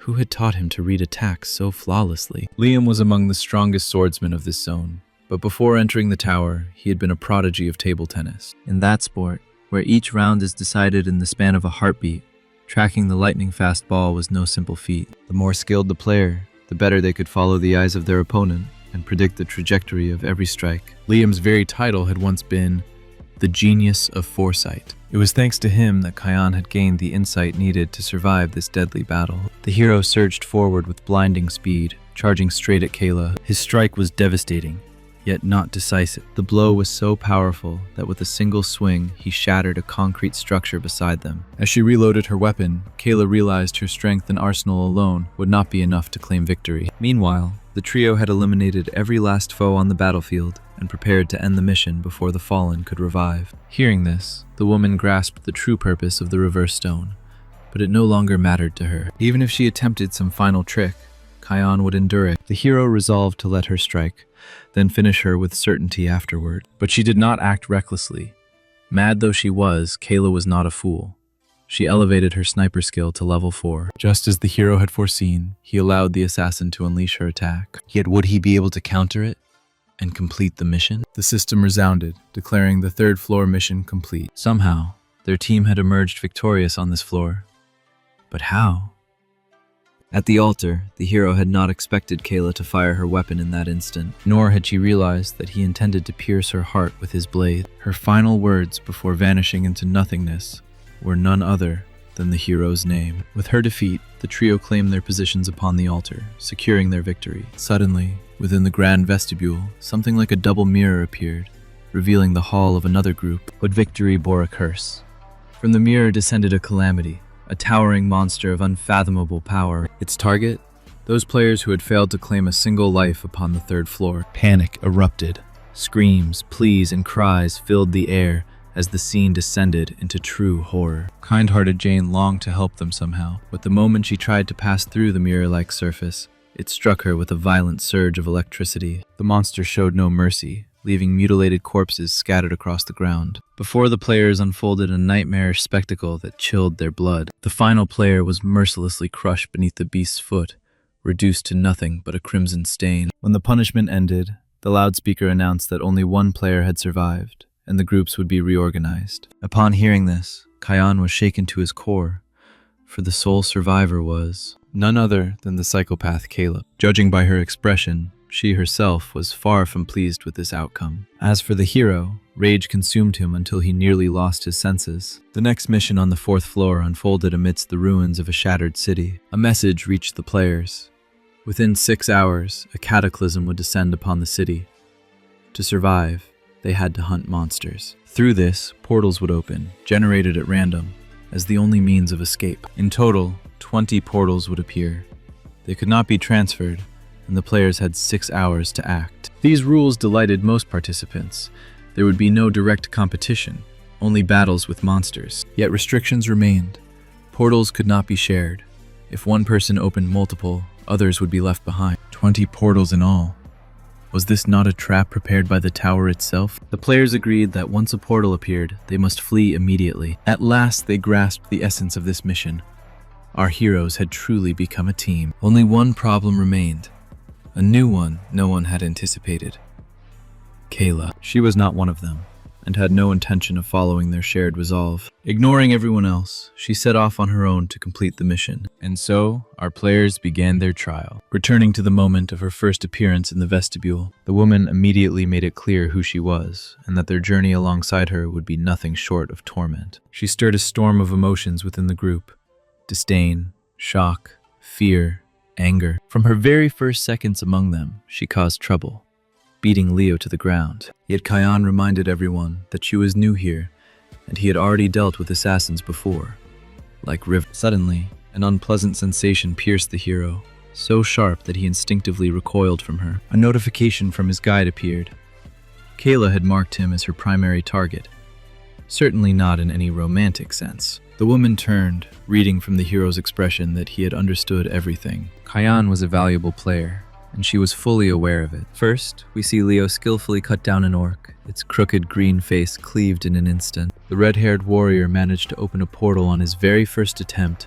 Such luck! Yet his desire to hunt further burned brighter, and so he decided to slip away quietly. But on his way back, he encountered Kyan, who, as if foreseeing this, had not strayed far. The burly man began to sweat, nervously stammering excuses before the boy. The hero immediately understood his intent, that he had already opened a portal. With brute force, Kyan shoved him back into the vestibule. The guide updated after the psychopath marked Kyan as her primary target. The assassin would fully unleash her stats on the so-called Day of Blood.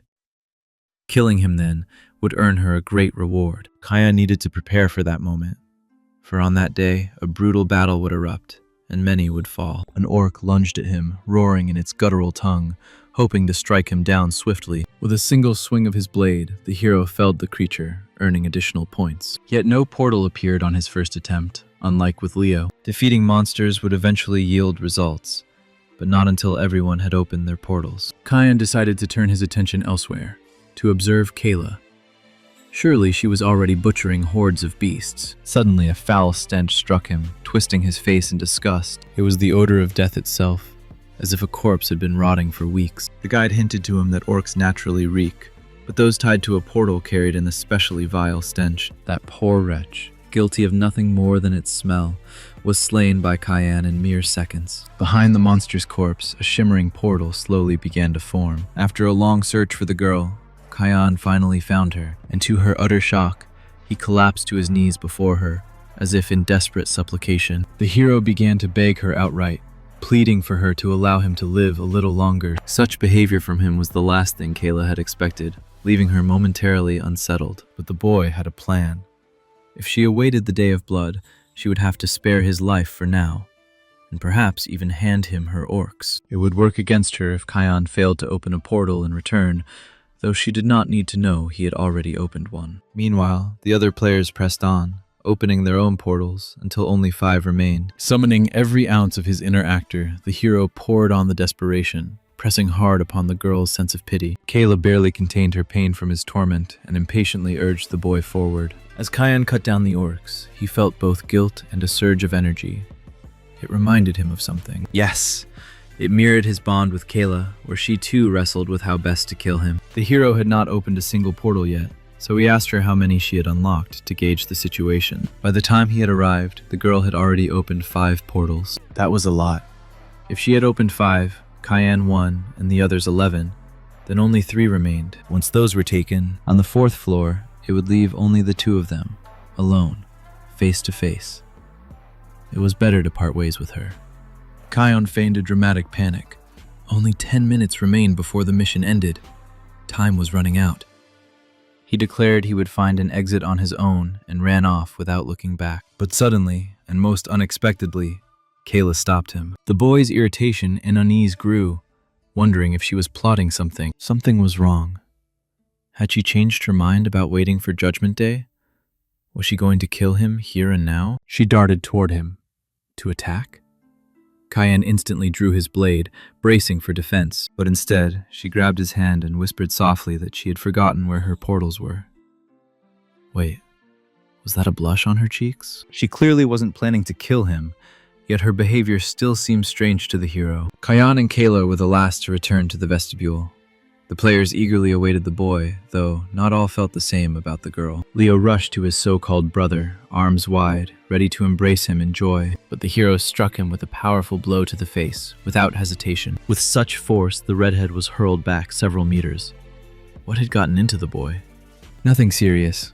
Kian had just returned from the mission, and Leo's sudden outburst had startled him. Surprisingly, some participants were genuinely glad to see Kayla again. Jane and Liam welcomed her with sincere smiles. The Prophet of Foresight even suggested friendship, reasoning that despite their rocky introduction, they were all in the same boat now. The girl responded in her usual way, with complete and utter disregard. Leo, however, declared bluntly that it would have been better if she had died on the mission. Kayla, of course, did not remain silent at that. A verbal clash erupted between them, and Kian, watching, thought to himself, perhaps it would have been better to leave her behind. Yet death offered little protection. Better to keep her indebted to him instead. Considering how dangerous she was, the hero resolved to watch her constantly, wary of her schemes. Suddenly, a voice rang out. The last voice they wanted to hear, heralding nothing but misfortune. Before the players stood a familiar face from the lower floors, the grinning trickster, Kumkum. He barely managed to finish his words before a gunshot rang out. A bullet tore straight through his head. The shot belonged to none other than Kayla. So it turned out, she disliked him as well. No one had expected such a spectacle, at least not so suddenly. Sadly, it didn't kill him outright. The rabbit regenerated. He remembered Kayla well from the previous zone. With a single violent motion, the charmer hurled her against the wall, leaving her no chance. He dealt with her so effortlessly, inflicting grievous wounds, yet the girl's eyes reflected nothing but pure hatred. But given his stats, it seemed he had spared her. Why? Was she important to the tower? Kumkum demanded silence and calm from everyone. He had only just arrived. It was too early for killings. Not much time had passed since the last mission, yet the trickster was already announcing a new one. But first, the location needed to change. With a snap of his fingers, the rabbit transformed their surroundings. Before them appeared a library. But why? Would books attack them this time? Each participant had to choose only one book. If the players chose a useful book, they would survive. A bad one, and they would die. Their fate rested on that choice. Sharing contents with one another was forbidden. Once the 5th floor mission began, the library would vanish. Kumkum wished them luck in survival, and disappeared. The players didn't hesitate and immediately rushed to search for useful books. They combed through the shelves, seeking the right section. Naturally, everyone searched for literature related to their own class. Everything else was worthless in this situation. When Kian opened his guide, he couldn't believe his eyes. It offered him no book on martial arts or combat. Instead, the advice was simply a plain novel, seemingly of no importance. The guide had saved the hero more than once, so he trusted it and chose the book. Changing his decision was no longer an option. Placing his last hopes on the saying, "Don't judge a book by its cover," he began reading. But there were no martial arts teachings, no healing recipes, just a cheap, straightforward pop fantasy story. Other players, however, secured truly useful volumes. Liam chose Hedong Fencing. Leo grabbed one with a loud title, The King of Fist Techniques. Jane opted for a classic medical text. Compared to them, Kian felt like a complete loser. Dean even managed to build a tent from scratch, thanks to his book. Kayla, of course, remained consistent, an unstoppable desire to kill. This time, her victim was a doll resembling Kumkum. Not wanting to get in her way, Kian wisely decided to leave her alone. Time ran out, and they were transported to the 5th floor. The place they arrived at turned out to be unexpected. It was a classroom. The tower never ceased to amaze. The strangers seated ahead seemed frozen in time, giving no sign of life. When the participants looked at one another, they noticed they had become younger. Could it be that they had turned into immature teenagers? Leo had barely changed, aside from his hair growing slightly longer. Jane appeared just as sweet and charming as her adult self. But Kayla, the one sitting beside him, looked noticeably different. Yet her aggression remained the same, and she made no attempt to hide it. An announcement rang out through the loudspeaker. The familiar voice of Kumkum echoed, asking if they were pleased with their rejuvenation. The mission was revealed to be a role-playing game set in another dimension, where humans and monsters coexisted. From now on, they were cadets of an academy that fought against monsters. Over the course of 4 days, quests would appear. Failure meant being forced into a deadly mission. Kyan had already endured one deadly mission, but for an ordinary player, escaping death would be far more difficult. With that in mind, he regretted choosing the novel instead of ignoring the guide and picking something useful. The task began, and memories required for the roleplay were uploaded into the players. Kyan and the others were thrown into their new roles. The process was painful. An injection of memories struck harshly into Kyan's head. It was as if 2 sets of memories existed within him at once. These new memories, taken directly from the novel. Quests would begin after classes, but for now, there was time to relax. The strangers around them began to move, as though they had just awakened from a long slumber. If this was truly the novel Kyan had read, then neither he nor the others were main characters, not even secondary ones. The boy seated ahead was the novel's true protagonist. Taewon, more than just a participant, he was a regressor who knew the future. With that knowledge, fate would grant him countless encounters through which he would gain immense power. The teacher leading the class asked the question, promising store points to anyone who answered correctly. An ordinary cadet would never respond to such a question, but of course Taewon wanted to try. Just as he raised his hand to answer, someone behind him shouted out the correct response first. It was Kyan. He answered clearly, drawing the attention of everyone around him. The teacher praised his intellect openly, granting him points. At last, everything started to make sense. Kyan finally understood why the guide had recommended that novel. Swordsmanship? Martial arts? Medical texts? None of that mattered here. The protagonist forged for himself a clear and deliberate plan of action. His goal was to seize every opportunity that had originally been destined for Taewon. Evening at the academy began in peace, calmness lingering in the air. As they strolled through the courtyard, Leo asked how Kyan knew the things he had spoken of. He replied that they had come with his newly implanted memories. The red-haired youth called it the hero's good fortune. A small lie, but telling the truth was out of the question. Jane wondered aloud when the quest would finally begin, since classes had already ended. Drawing on what he remembered from the novel, Kyan knew the quest was about to begin at that very moment. And then, as if on cue, each participant received a notification. The quest had started. They had 60 minutes to clear the dungeon. Failure meant a deadly mission. Kyan also knew that the items dropped by the dungeon boss would prove invaluable later on. By canon, those rewards should have belonged to Taewon. But this time, Kyan had no intention of letting him take them. Without hesitation, the hero urged his companions forward. Time was short. They had to move. Upon entering the dungeon, they encountered Taewon himself, who was visibly stunned to see these cadets there. From the very entrance, Kyan plunged into battle, cutting down creatures without pause. With one swift and precise strike, he cleaved a monster cleanly in two. Taewon demanded to know how they had managed to reach this place. Kyan answered with a brazen grin, claiming he wasn't the only one allowed to do everything. In the regressor's mind, questions spiraled. It was strange. Far too strange for this world. Even setting aside how they had found this place, ordinary cadets could not possibly be this powerful. Especially those two. Kyan, the unexpected hero, and Kayla, the bloodthirsty psychopath. There was no way he could have forgotten such overwhelming presences. Taewon realized with certainty, if he didn't act now, everything meant for him would be stolen right from under his nose. With forceful intent, he hurled his enchanted spear, instantly seizing the attention of the others. The weapon pierced through multiple monsters at once, tearing gaping holes through their bodies. Then, as if alive, the spear returned, flying straight back into his waiting hand. He had slaughtered the beast without taking a single step forward, proving just how fearsome his power truly was. All eyes turned toward him, admiration and awe clear in their gaze. Even Kyan himself stood mesmerized. After all, The protagonist was the protagonist for a reason. In that moment, Kion understood. Taewon would not hand over the rewards easily. He was ready to fight for them. Within just 12 minutes, more than half of the monsters had already been annihilated. The group advanced at a frenzied pace. For Kion to seize the main prize, he would have to slay as many monsters as possible. Taewon was undeniably a formidable rival.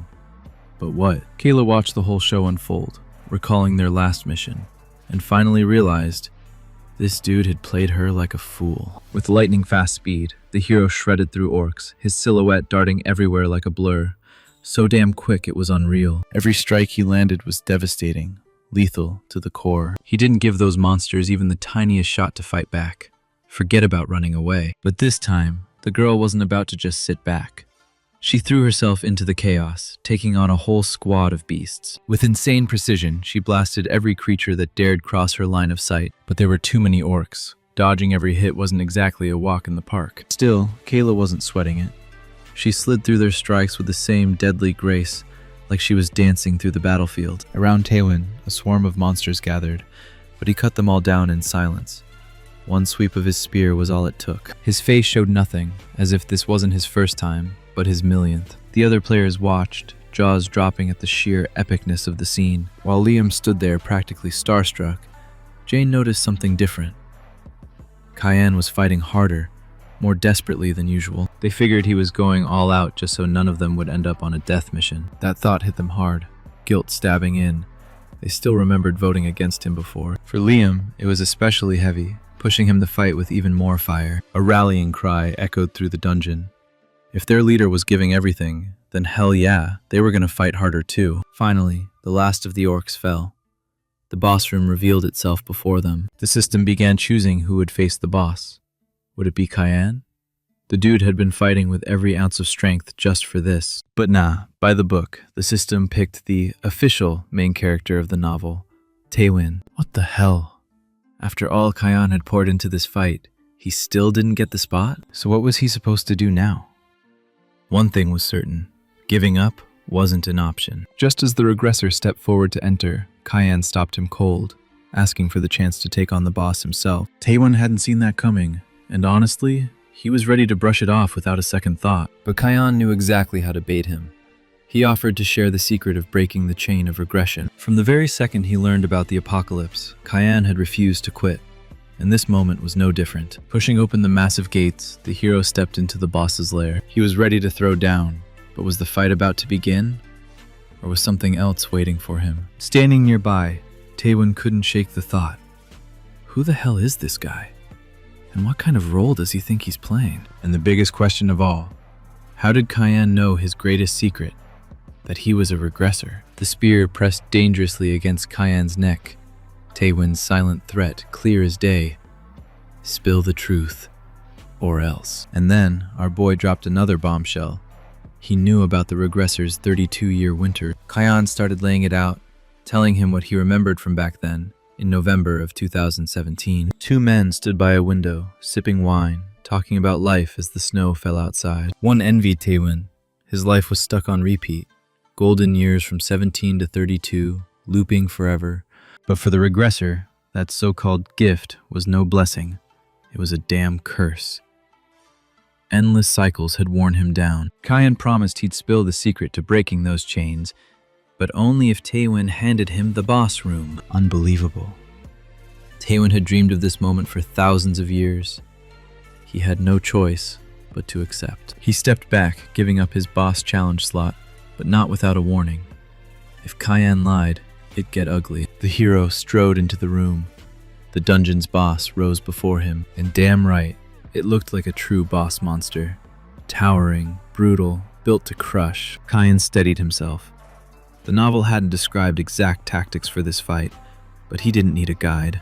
His instincts were sharper than any walkthrough. The monster's opening move came quick, a warrior's roar, designed to shred the willpower of anyone foolish enough to listen. But Kion's absolute sense didn't just sharpen perception, it could block it too. So that mental sound wave didn't do jack. He already knew the second trick. The beast's upper body was armored like steel, impossible to crack. But the lower half, that was its Achilles heel. Kion went straight for it, his strike precise and merciless. The battle raged brutal. The monster's blade split the hero in half like he was just meat on a chopping block. But no, Kion didn't die. What the hell? A hologram? A clone? He didn't waste a thought on the fake hit. His eyes stayed locked on the monster's weak point. With blinding speed, his blows hammered down, relentless and exact. At last, he severed the beast's legs completely. The monster crashed to the floor, its massive body shuddering in defeat. And Kion delivered the final, killing strike, ending the fight, clearing the boss room. From the corpse of the fallen war orc, a rare, glittering item dropped. Later that night, Leo and Kion chilled out, playing rock, paper, scissors for gold. The redhead kept losing, again and again, suspicion creeping in that Kion was somehow cheating. But come on, how do you even cheat at that? Jane vouched for him. She'd seen him win fair and square. And besides the gold, tonight Kion had scored something way more valuable. In this novel, there were only 2 mythical items. Taewon's weapon, the legendary spear Gungnir, a cheat weapon that never missed its mark, no matter how it was thrown. And the ring of Nike, a relic that cranked its wearer's luck through the roof. Straight up, it was just as busted as Gungnir, a god-tier cheat item, no cap. For our hero, this ring was about to become the ultimate insurance policy for the future. That meant Taewon would have to move on without it, but Kion still planned to drop some insider knowledge on him. After everything he'd been through, that was all the guy really wanted. Suddenly, someone slid in next to Kion. Of course, it was none other than our favorite assassin, Kayla. She wanted in on the game too. Rock, paper, scissors wasn't just luck. It was a test of pure reflexes, a battle of timing and instincts. With Leo, it had been for laughs, but Kayla wasn't joking around. She slammed down a 3,000 gold wager. Kion's reflex stats were maxed at 50, so he didn't even blink. He tossed 5,000 gold into the pot.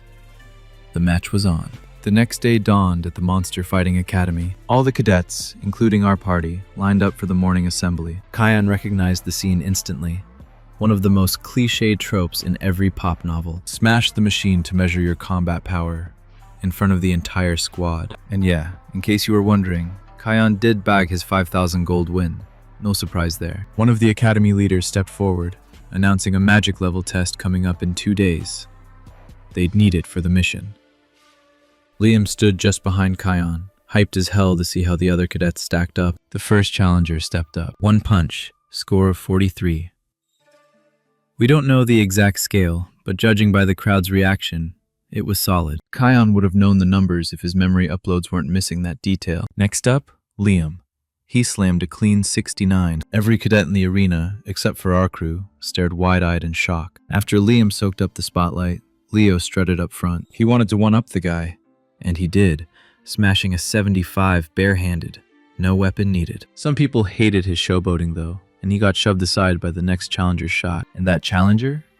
None other than Kayla. Her bullet drilled a clean 98 on the machine. Each new score was blowing the crowd's mind higher and higher. Kion stood back, watching with pride. His squad skills were on another level compared to these cadets. Then Taewon stepped up, calm and collected. He'd done this before. His strike landed at 115. He didn't even blink, just walked back like it was routine. Later, at lunch, Leo couldn't resist asking Kion why he'd hit so weak, not even trying half his strength. But the truth was simple. If he went all out, he'd be grouped with Taewon's squad, and winning from there, way harder. Right in the middle of lunch chatter, everyone's HUD lit up. New quest alert. Mission Rescue Taewon. Time limit. 1 freaking out. Wait. Wasn't this guy supposed to be strong enough to solo his way out of anything? Didn't matter. Quest was quest, and the clock was already ticking. Kion himself looked caught off guard, but deep down, he knew exactly why Taewon was in trouble. After his regression, Taewon went around mopping the floor with every school punk he could find. But one of those punks? Yeah. Turns out he was the only son of Robert, head of Red Moon, one of the top 10 guilds in the world. Daddy didn't take it lightly. He sent in his best killers to hunt Taewon down and erase him. In the original novel, Taewon survives, thanks to the Ring of Luck. But since that little item now sat on Kion's hand, it meant only one thing. The squad had to step in and keep the regressor alive. If even a beast like Taewon couldn't handle this fight solo, then yeah, Things were looking real bad. Beating these guys wasn't going to be some straight-up brawl. It'd take grit, strategy, and some wild plays. No matter how experienced Taewon was, at the end of the day, he was still just a cadet. Saving him was on them. Meanwhile, the assassins were already circling, laying into him hard, mocking him, jeering, like, "How dare you touch the boss's kid, huh? Think you're hot stuff?" Then bang! One of them caught a bullet clean through. They weren't ready for that. Kayla wasn't wasting a damn second. She pulled the trigger first. Time was bleeding fast. Leo didn't like her, not one bit. But that fearless move, he respected it, and took it as the signal to charge. Kyan, honestly, had wanted to scope out the enemy, maybe piece together a plan before jumping in. But screw it. What's done is done. He raised his hand. The fight was on. The assassins? Totally blindsided by the gun. Like, wait, how the hell does a cadet have that? There were only 3 enemies, but the power gap was brutal. The squad's one edge was the ambush, just like Kayla's first bullet had proved. And Taewon, seizing the chance, reacted instantly. He leapt into the fight, striking side by side with the new players. Robert's men were shaken, sure, but they were elite for a reason. Their counter came lightning fast, and so Taewon and Kyan stood shoulder to shoulder, blades and fists flying alongside their team, facing down 3 of the deadliest killers the Red Moon Guild could field. Taewon's mind was spinning. Who the hell were these rookies? And why were they even here? Kyan shot him a glance. Focus on the fight. I'll fill you in after we're done. The redhead wasn't about to wait. He squared up against one assassin solo. With a roar, he unleashed his level 2 stone fist, slamming it straight into the guy's face. But the dude popped a magic barrier like it was nothing, blasting Leo back meters away at breakneck speed. Everyone knew these assassins weren't your average thugs, but that level of defense? Damn, they were untouchable tanks. Their rage only grew, stacking like combo damage with every strike. One of the trio flexed, showing just how low their minimum output really was, and even that was terrifying. They thought these cadets were clueless brats, sheltered from the outside world. But our squad? Nah, they weren't just kids. The assassins lunged, ready to slaughter every last rookie in sight without a second thought. Both sides collided, kill or be killed. For the assassins, it was about pleasing their boss. For the squad, it was about clearing the quest. While they held the line, Kayla took the rear guard on Kyan's orders. And yeah, she grumbled about taking commands, but she still did her job. The wounded fell back, only for Jane to patch them up, and then they were right back in the fight. Taewon was stunned. The speed of the healing, and the fact that these cadets even had a healer? Unreal. Kyan tested their strength firsthand. These enemies were beasts, but the system wouldn't hand them an impossible mission. That was the cue. Time to pull out hidden skills. Liam lit up, unlocking sword mastery straight out of the Library of Grind. Leo doubled down, channeling every ounce into his stone fist technique. Off to the side, Dean was building a damn tent. Like he thought they'd need a chill-out spot mid-fight. The assassins didn't get a word of it, and honestly, they couldn't care less why these kids were hyping each other up. Then the trio went full demon mode, activating extra magic skills and syncing them together in one deadly fusion. The result, a massive, earth-shaking explosion detonated right in the middle of the battlefield. The blast wrecked the squad, tossing them around hard, but miraculously, no one was fatally down. That was the wake-up call for Kyan. Standard tactics weren't going to cut it.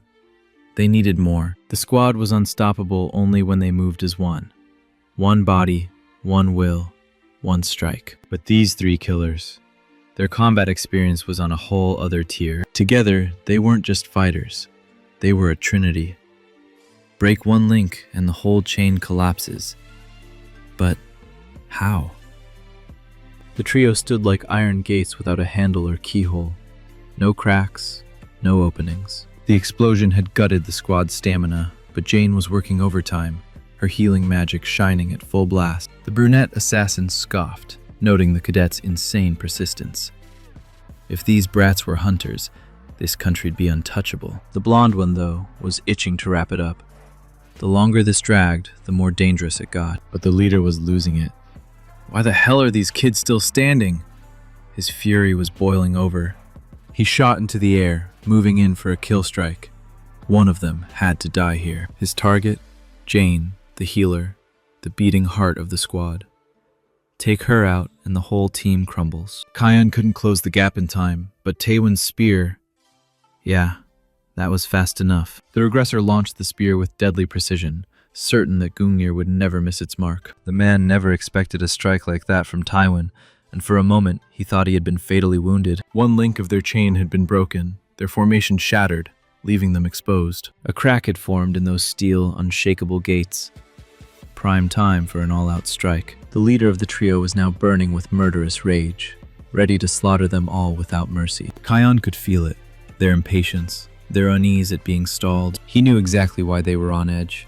The book had already revealed everything about them. Just as the three prepared to unleash their mega attack, something unexpected cut through their focus. It was the words of the protagonist, aimed at their master Robert, who was infamous for his uncontrollable fury. He had grabbed their attention by revealing knowledge of Robert, the head of the Red Moon, known for his wild temper. None of them could understand how a rookie cadet could know something so personal about their boss. With every word, he pried those steel gates open wider and wider. Countless subordinates had already died because of Robert's recklessness and hot-headedness. Those words shook them to the core, slowing their movements and dooming them to collapse. The gates burst wide open, and that was the signal for the three strongest cadets to strike. Taewon drove his spear mercilessly, piercing straight through one of the trio. Kayla unleashed several shots, her bullets slamming directly into the leader's chest. Kion finished it with the last fatal blow, bringing the leader down for good. The two remaining stood in shock, staring at their fallen comrade, lying unconscious on the ground. They froze, as if unsure whether to fight on, or if there was even a point anymore. Then, one of them broke into laughter, loud, manic, the kind only a true psychopath could pull off. But the players didn't flinch. They stayed locked in, ready to fight to the bitter end. Yet instead, the men lowered their weapons. A strange move, almost like a gesture of truce. One of them pulled his wounded comrade to his side, declaring that even if their boss would rage, he had no regrets. The other stepped in to support from the opposite side, agreeing with him, acknowledging the hunters who carried Korea's future. The trio wished the heroes luck before vanishing into the shadows. The players had saved Taewon, meaning the quest was cleared. Every one of them, including the regressor, celebrated the victory. They had been inches away from total defeat, with only 2 minutes left on the mission clock. Taewon wasted no time and demanded answers from the boy, asking if he had known what was about to happen. He gave him no chance to breathe, no gratitude first, only pressing questions when the protagonist had barely survived the ordeal. The boy started acting cocky, teasing like a brat, fishing for some gratitude that he thought he deserved. Right then, Taewon's life shifted harder than it had in ages. The kind of change he hadn't felt across countless loops. Nothing like this had ever happened in his previous regressions. This time, he actually gave a genuine thank you. Kion warned him that this regression would be tougher than any before, already turning to leave. Taewon suddenly questioned if he too was a regressor, because how else could he know so many exact details? It was too precise to be coincidence. But no, the protagonist had nothing to do with these regressions, or any others. He was cut from a different cloth entirely. The boy flaunted his presence, declaring himself something far greater, far sharper than Taewon could ever imagine. He was already walking away, but the regressor reminded him of the promise, to explain how to break the endless chain of events. Day 3 arrived. Their instructor began listing the squads for the dungeon run scheduled for the next day. The system unveiled Kion's new gear, rare armor with solid defense, known as the Armor of Tae. Taewon had given him this set earlier, realizing again that the protagonist processed everything differently than anyone else. The fourth team was formed with Den, Bree, and Duke, with the regressor as their leader. Thanks to Nike's ring, Kion landed in the strongest squad. Luck really did carry weight, bailing you out in places you'd never expect. To earn the real prize, he needed to end up on Taewon's team. But it was way too early to celebrate. Evening fell. The last night before the cadets' stay at the academy would end. The regressor asked if the boy knew that once they entered the dungeon, everything would collapse into chaos far beyond the plan. Disasters weren't rare in this world, but for several to hit at once? That was absurd. Each time, Taewon fought tooth and nail, but no matter how, he could never uncover the cause. He pushed the boy for answers. After all, this wasn't just some random cadet. He had to know something more. In the novel script, accident struck 3 of the squads, and only Taewon's squad managed to survive, but even then, only barely. Strangely enough, the book never explained the why. No reason, no clue, Not even scraps of detail. Kion apologized, admitting he didn't know the cause. But the regressor wasn't buying it. He was ready to wring the truth out of him. How could this be? The boy seemed to know everything. So even if the script was written, shouldn't they at least try to fix it? But the truth was, the protagonist didn't know. The author had left no real hints, only an ambiguous ending. And what the hell were they supposed to do with that? Kayla happened to pass by, hearing voices. Curiosity got the better of her, and she decided to sneak a peek. What she saw was, let's just say, awkward. A scene that looked way too suggestive, with the two boys gripping each other's shirts like they were about to strip. Awkward was an understatement. It was bad for Kayla, stuck as the witness, and worse for them, since anyone could have taken it the wrong way. Either way, she decided to dip out before things got weirder, even though the two were already scrambling to justify themselves. The next day arrived. Kyan's squad stood at the portal, ready to dive in, as the instructor announced the beginning of the trial. The squad stepped through the portal, their mission clear: wipe out the training dungeon. The regressor had his own disaster to handle, and now Kayla was here too. She was tough to deal with before, but now she was downright impossible. The team had to split up and scout the dungeon. If they found anything interesting, they were supposed to report back using the comms they'd been given. Kyan broke off on his own, moving deeper as he started probing the terrain. The disasters were fated to strike the 4th, 9th, and 12th squads. The 4th, that's where Kyan and Tywin were. The 9th had Jane and Kayla. They'd be fine. With a healer on their side, they had a safety net, and there was no way the tower's favorite psycho, its twisted guardian, was dying on just the 5th floor. But the 12th squad, that was trouble. With the reckless Leo leading them, that team was a real wild card. As Kyan pushed forward, a low, menacing growl echoed through the darkness. Heavy footsteps followed. It wasn't just one creature out there. Out of the shadows, a pack of twisted beasts emerged, eyes locked on him with the raw hunger of predators ready to tear his throat out. Kyan unsheathed his blade, stance sharp, heart steady, battle ready. But he wasn't alone. Something was behind him. Another monster? No, it was Den. The kid cowered at his back, trembling, crying, whispering apologies. 17 years old, no real experience, already breaking. Kyan couldn't figure out what the kid was even apologizing for, or why he was sobbing in the first place. Within minutes, the monsters were nothing but corpses at his feet.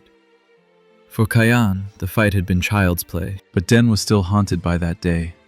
The day everyone had turned on Kyan, sentencing him to die. The guilt was crushing him, and he begged for forgiveness. He hadn't had the courage to say it before. By now, he felt like he should have confessed long ago. Tears streamed down his face as he kept pleading, unable to stop. The kid had such a soft heart. For someone like him, the tower would be brutal. Survival wouldn't come easy. Kyan gripped his shoulders, steady and firm, telling him not to waste his breath on apologies. If the same situation happened again, he should make the same choice. Den froze, stunned. Did the hero really just tell him to pick someone else to die again? Anyone could drop dead at any moment. And with a personality that fragile, Den didn't stand a chance of making it to the top. Kyan's voice sharpened, demanding that the boy stop thinking about others first. If he wanted to live, survival had to come before anything else. But then Kyan's expression softened, the anger fading. He ruffled the kid's hair, telling him he'd done the right thing, and that he had nothing to blame himself for. The rest of the way, Den couldn't stop staring at Kyan with wide-eyed admiration, thinking how insanely cool this guy was. He even wondered if the hero had been this incredible before the apocalypse hit. But the truth was, before all this, he grew up in an orphanage, barely surviving, always fighting off the discrimination stacked against him. By the time he hit 20, he was nothing more than an office drone, scraping by, paycheck to paycheck. Everything shifted the day he stumbled across a small monster on the street. Something inside him awakened, something that marked him as different. And honestly, if it hadn't been for that one pill he swallowed right before the apocalypse, there was no guarantee he'd even still be alive. And really, who was he back then to be preaching to anyone? Den noticed the irony.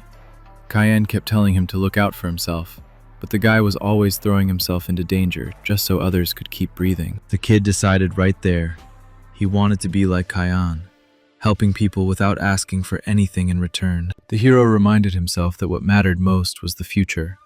No point in dwelling on the past. They soon came across a strange wall.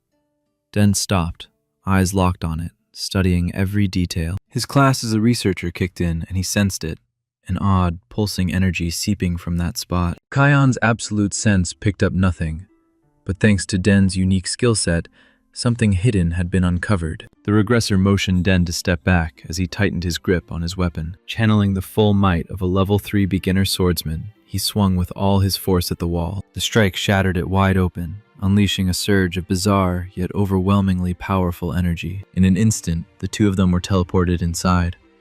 The system's cold notification rang out. They had entered the labyrinth. Nothing in the original novel had mentioned a labyrinth.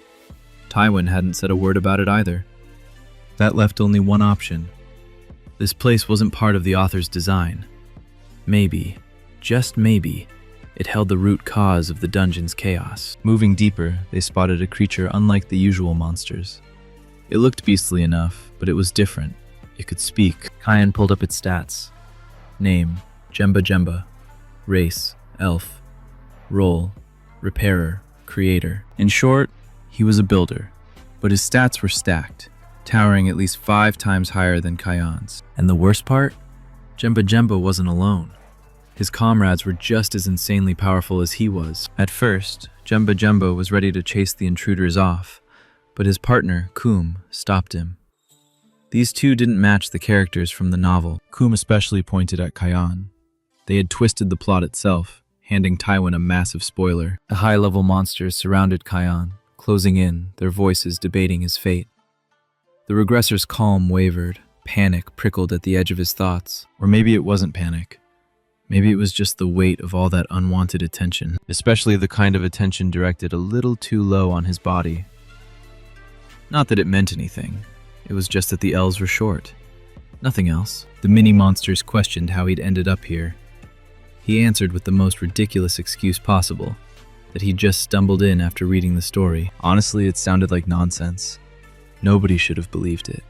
But in its own twisted way, there was some truth to it. When he flipped the question back at them, they admitted they were only trying to patch up the gaping holes in this broken novel. For the first time, the regressor wasn't facing bloodthirsty beasts, merciless killers, or boss monsters.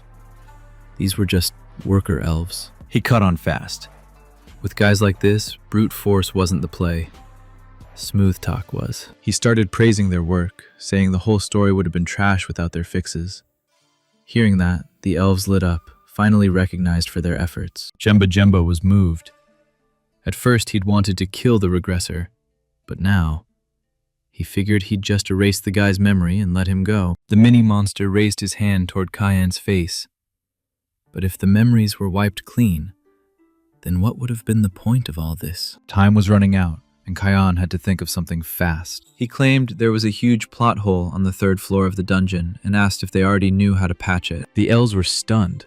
How could some random human even know that? Even if the novel was garbage, there were still lessons hidden inside it. Kion jumped on the chance, saying he could tell them exactly how to fix it. The mini-monsters sent both him and Den back unharmed.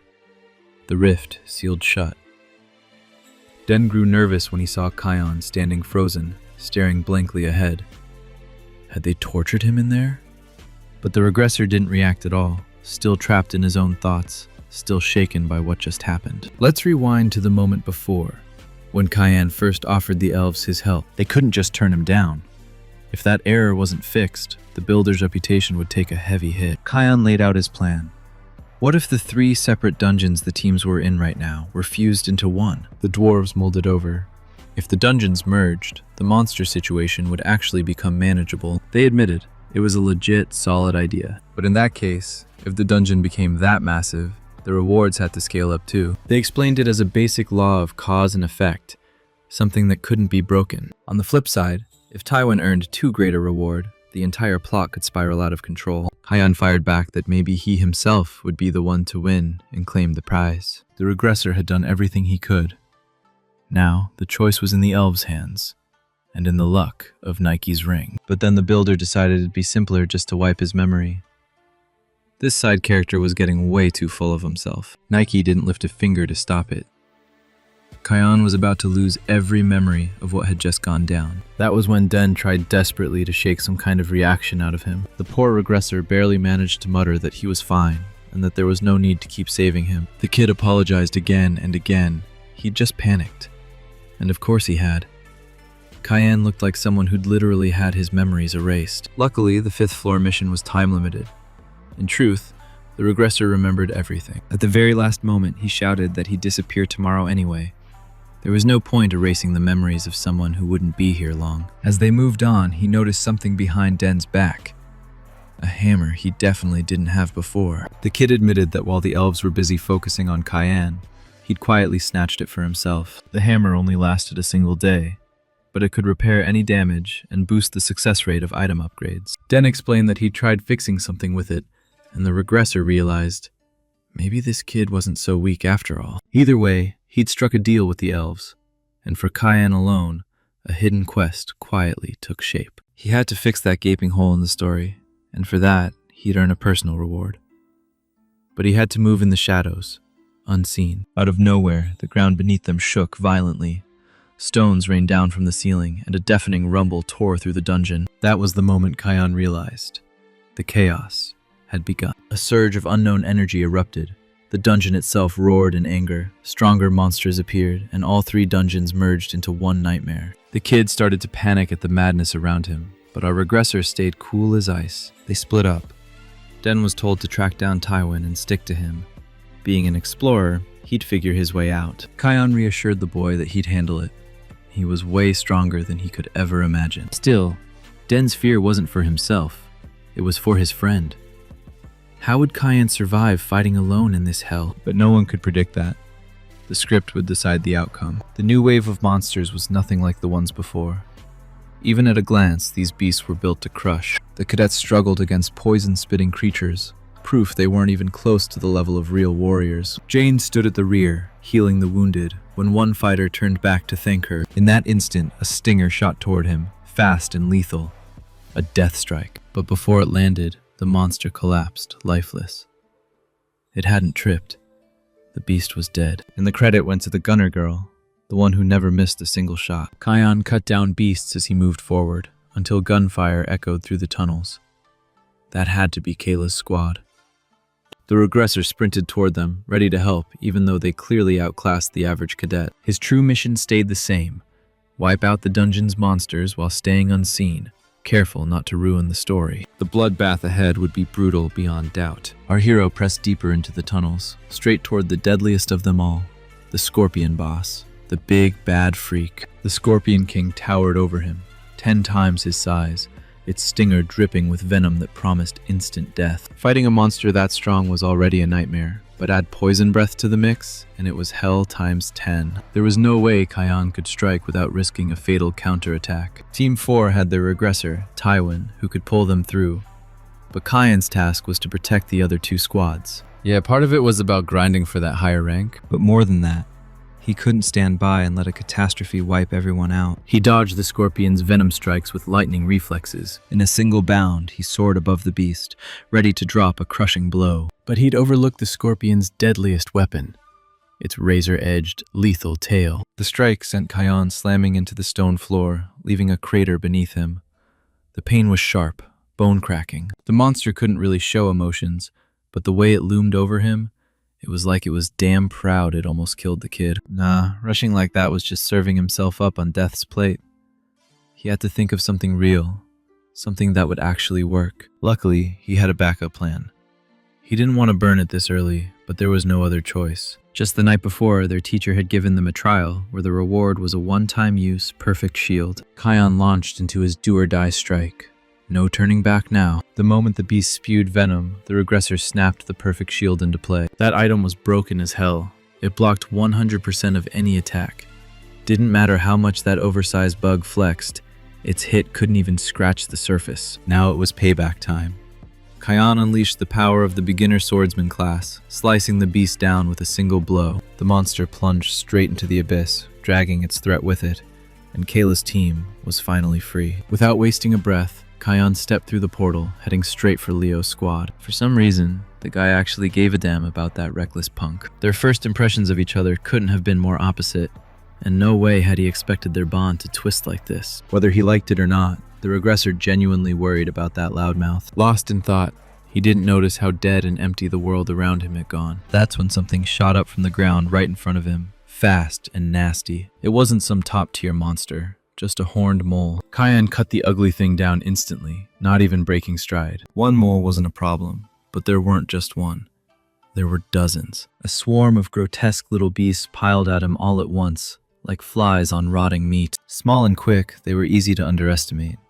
Without focus, even he could get wrecked in no time. The regressor just hoped Leo was still alive, still holding on with everything he had. Power he still had plenty of, but Leo's patience was snapping fast. The redhead fought like a berserker, pure rage fueling his strikes. The little freaks barely had time to crawl out of their burrows before Leo was cutting them down mid-emergence. With every kill, he was wearing himself out more, so much that he missed the one sneaking up on him from behind like a rat. Its horn was aimed straight at his back, ready to pierce through. Almost. Because Kyan skewered it first, pinning the creature on his blade like it was nothing more than a marshmallow, relief washed over the redhead. Seeing his comrade alive and mostly unscathed, just a little roughed up, was enough to bring fire back into his eyes. The regressor was glad Leo had survived. But the rest? They hadn't made it. Leo could only apologize, his voice heavy, for not being able to save everyone from those filthy moles. Even if they were just side characters in someone else's story, they'd been real people. Humans who could have kept living, laughing, vibing.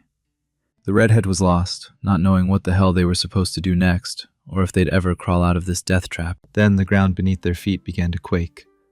Another earthquake? Or something worse? Kyan stood solid, unmoving. He already knew what was coming, and he was ready, both in body and in spirit. His plan was locked in. Beat the dungeon's second boss, crush the quest, and save every life he could. The next day, the Academy's headmaster gave his condolences, mourning the tragedy that had gone down in the underground. No payout, no words could ever heal the hearts of those who had lost everything. Later, Kyan and Taiwan walked side by side after the speech.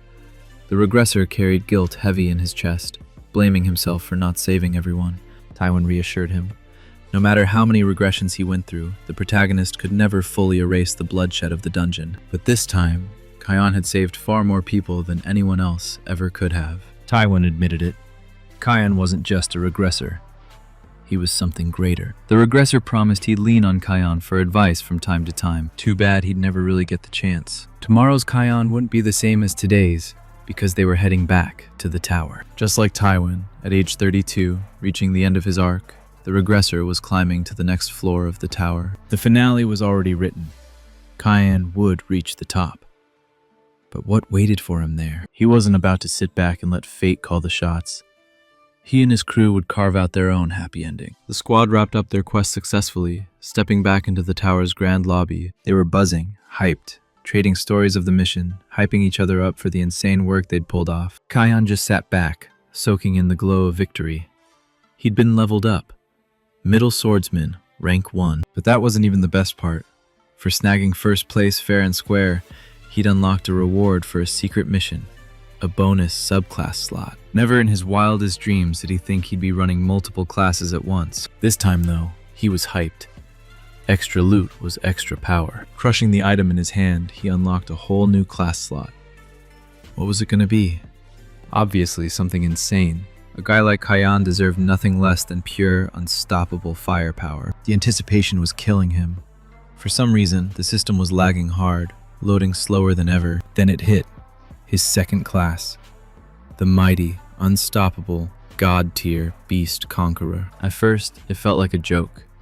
What the hell was he? Snow White with a sword? But then the pieces started clicking in his head. Back before the apocalypse, before the tower, he used to come home from work like any normal dude. On his way back home, a little stray cat had once tagged along behind him, but Kyan couldn't take it in. The cat was homeless, but the guy just couldn't afford a pet back then. He ran off without looking back, leaving the tiny creature all alone in the cold. Back in those days, his wallet was empty, and survival came first.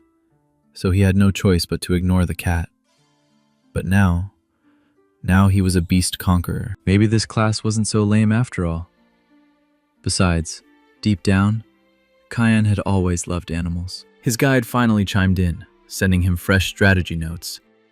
Man, it had been forever since that voice popped up.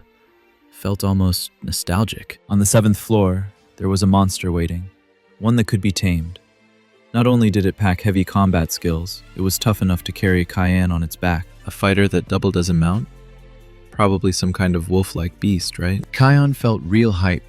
Soon he'd finally have a companion, a pet of his own. For the first time, he was actually impatient for the next quest, but thinking they'd blaze through to the 7th floor quick? Fatal mistake. The mission on the 6th floor was pure hell, an endless battle where monsters just kept spawning. Everyone was grinding at their absolute limit, pushing way past their breaking points, and somehow, together, they shredded everything that came their way. Each fighter had their own methods, their own brutal style, but as long as it worked, it didn't matter. Cayenne had lost count of the beasts he'd cut down, slashed apart, or left broken on the ground. Different shapes, different levels, different power, didn't matter. He gave every single one of them a one-way ticket to the respawn void, but no matter how many they killed, the endless grind was draining the squad to the bone. The only one who seemed to actually enjoy it was Leo. To him, this was heaven, an infinite fight where he just kept racking up wins and XP, and it made sense. Back on the 5th floor, leveling up wasn't even a thing. Now the redhead was milking every chance to grow stronger. He noticed that Cayenne had already climbed up to level 5. But for the regressor, levels didn't mean jack. His stats were already capped out. Until he could break through his limits with training, grinding levels or blowing gold was useless. Damn, he almost missed the old days on the 5th floor. No training, no grind, loot just dropping into your hands like candy. Gunshots cracked in the distance, which meant Kylo was nearby. That psycho had no stat limits at all, and the unfairness of it all burned Cayenne up inside. The killer caught his glare, sensing the anger boiling off him, which was exactly why he decided to stay the hell out of her way. After all, she was keeping the battlefield under control, and that was something worth respecting. And finally, the moment came. The fated meeting between Cayenne and the beast that would become his companion. The loudspeakers boomed across the tower, announcing the launch of the 7th floor mission. This floor wasn't just another battlefield. It was the realm of enhancement. Here, hunting monsters carried a chance to drop enhancement stones. Nobody had a damn clue what they actually were, but those stones, combined with gold, could boost the durability of gear. Everything except weapons and armor. The rules were simple. For 72 hours, players could freely travel between the lobby and the floor. Hunt hard, get stronger. When the clock hit 0, the floor would be auto-wiped, like nothing had ever spawned there. Soon, one sharp-eyed player noticed a new item in the shop. A probability stone, one that bent the odds of enhancement. Finally, the players were starting to get it. They began stacking stones like addicts, preparing for a power surge. The mission was on, and every single fighter was fired up for war. They rushed the portal, bodies shoving and sprinting, eyes burning with impatience. Almost everyone. Cayenne stood behind, chilling, waiting for the chaos to funnel through first. On his finger was the Nike ring, and for him, this floor was more than a battlefield. It was a treasure vault built for its rightful owner. And waiting somewhere inside wasn't just loot, but the prize meant for him alone, his future companion. Power-ups and a pet. 2 birds, 1 stone. Across the floor, players went wild, cutting down every monster in sight without hesitation. But stones didn't drop on the first kill, or even the 10th. They were grind to the bone rare. Still, guys like Dean kept swinging, convinced that persistence would eventually break the RNG. Meanwhile, Cayenne was wrecking monsters barehanded, fists cracking bones like steel hammers. Turns out, to tame a beast, you had to fight without weapons at all. Most challengers didn't even live long enough to find out. Leo was the first to score a drop. The moment he did, the tower tagged him with yet another title, God of Enhancement. Seriously, how many damn nicknames was this guy gonna collect? Cayenne couldn't help but wonder what Redhead was even planning to enhance. After all, Leo fought with literally nothing. No sword, no shield, just raw fists. What the hell was he gonna boost? But that was Leo, stable as ever, doing his own thing. Cayenne turned to a fallen creature, eyeing it as a candidate for a pet. Too small, too weak, and worse, it was already dead. Total no-go. Still, there was plenty of time left, or so he thought. No need to rush, right? He checked the timer, expecting hours to spare, but reality slapped him. Only 2 hours left. Where the hell have the time gone? In that window, he'd only met a handful of candidates. A bear king, massive but clumsy, all muscle and no grace. Cute but useless in battle. A slick black wolf, fast and vicious, but with zero stamina. He'd gas out mid-fight. A two-headed cat, weirdly fascinating, but way too freaky to be a true partner. Each option fell short, imperfect in its own way. Well, at least Kayan had bagged 3 enhancement stones. Grind paid off. But the real core of the 7th floor wasn't just upgrades. For him, it was about locking down a true companion. Suddenly, from the bushes, something stirred. Another wolf? Nah, this was different. Out stepped a beast built like a tank, radiating raw power. Could this be it? The one he'd been hunting for all this time? The creature was level 20. Its name? Kentao. Kinda kangaroo-like. Not flashy, not cute. Honestly, too ugly to be anyone's pet. But Kayan had to put it to the test. One-on-one. No weapons, no tricks. Just Kayan's fists against a level 20 beast. The damn thing towered over him. They clashed head-on, strikes splitting the air. The kangaroo's blows were bone-crushing, no doubt about it. Even Kayan had to admit, this monster was the real deal. Its leg muscles packed insane spring, every kick carrying explosive force. It moved with lightning speed, faster than the eye could follow. And it wasn't just strength. The beast had the arrogance to stare him down mid-battle. But Kayan wasn't some scrub. His stats were maxed, and he knew he was stronger than this oversized kangaroo. Maybe it wasn't as badass as the wolf, or as adorable as the cat. But something about this ugly monster screamed, perfect match. This was the one. Mounting the beast, Kayan yanked its ear, flexing dominance, showing who was alpha. Just like that, Kentao bowed in defeat, recognizing its new master. Now came the fun part, naming his new homie. He called him Kenzo, fusing his favorite cartoon hero's name with kangaroo. Looking at him, Kayan couldn't deny it. The beast was hideous. Jagged teeth, crooked face, the works. For a second, he actually thought maybe he should have hunted for something small and cute instead. Then, out of nowhere, Kenzo began to glow, blinding light erupting around him. And just like that, the ugly giant shrank down into a tiny, defenseless-looking creature. Kayan was floored, straight up enchanted by the sight of this adorable little miracle. Time hit 0, mission over. The 7th floor wrapped, and everyone walked back to the lobby. But nobody gave a damn about the rewards or their stones. All eyes locked on Kayan's new companion. The tiny kangaroo had stolen every heart in the room. A battle pet, but ridiculously cute. And the one question burning in everyone's mind was the same. How the hell did he end up with a pet? This time, Kayan knew he was in hot water. Explaining how he suddenly unlocked another class, Beast Tamer, wasn't going to be easy. No way anyone would just buy that it came out of nowhere. But deep down, he always knew this moment would come. Now he had to own it, had to justify it. Out of nowhere, Liam cut through the tension, claiming that for a player of Kayan's caliber, one class was never going to be enough. The crowd nodded, fired up, and started hyping him up like he'd just hit another legendary rank. Kenzo, watching from the side, figured his master was straight up like Splinter guiding his turtles. Kayan then tossed the question. Did anyone else actually upgrade their gear? Dead silence. No eye contact. Everyone avoided him like kids caught slacking in class. Then a voice broke the quiet. Turning, he spotted Den. Kid had a leather adventurer's backpack strapped on. Unique class vibes.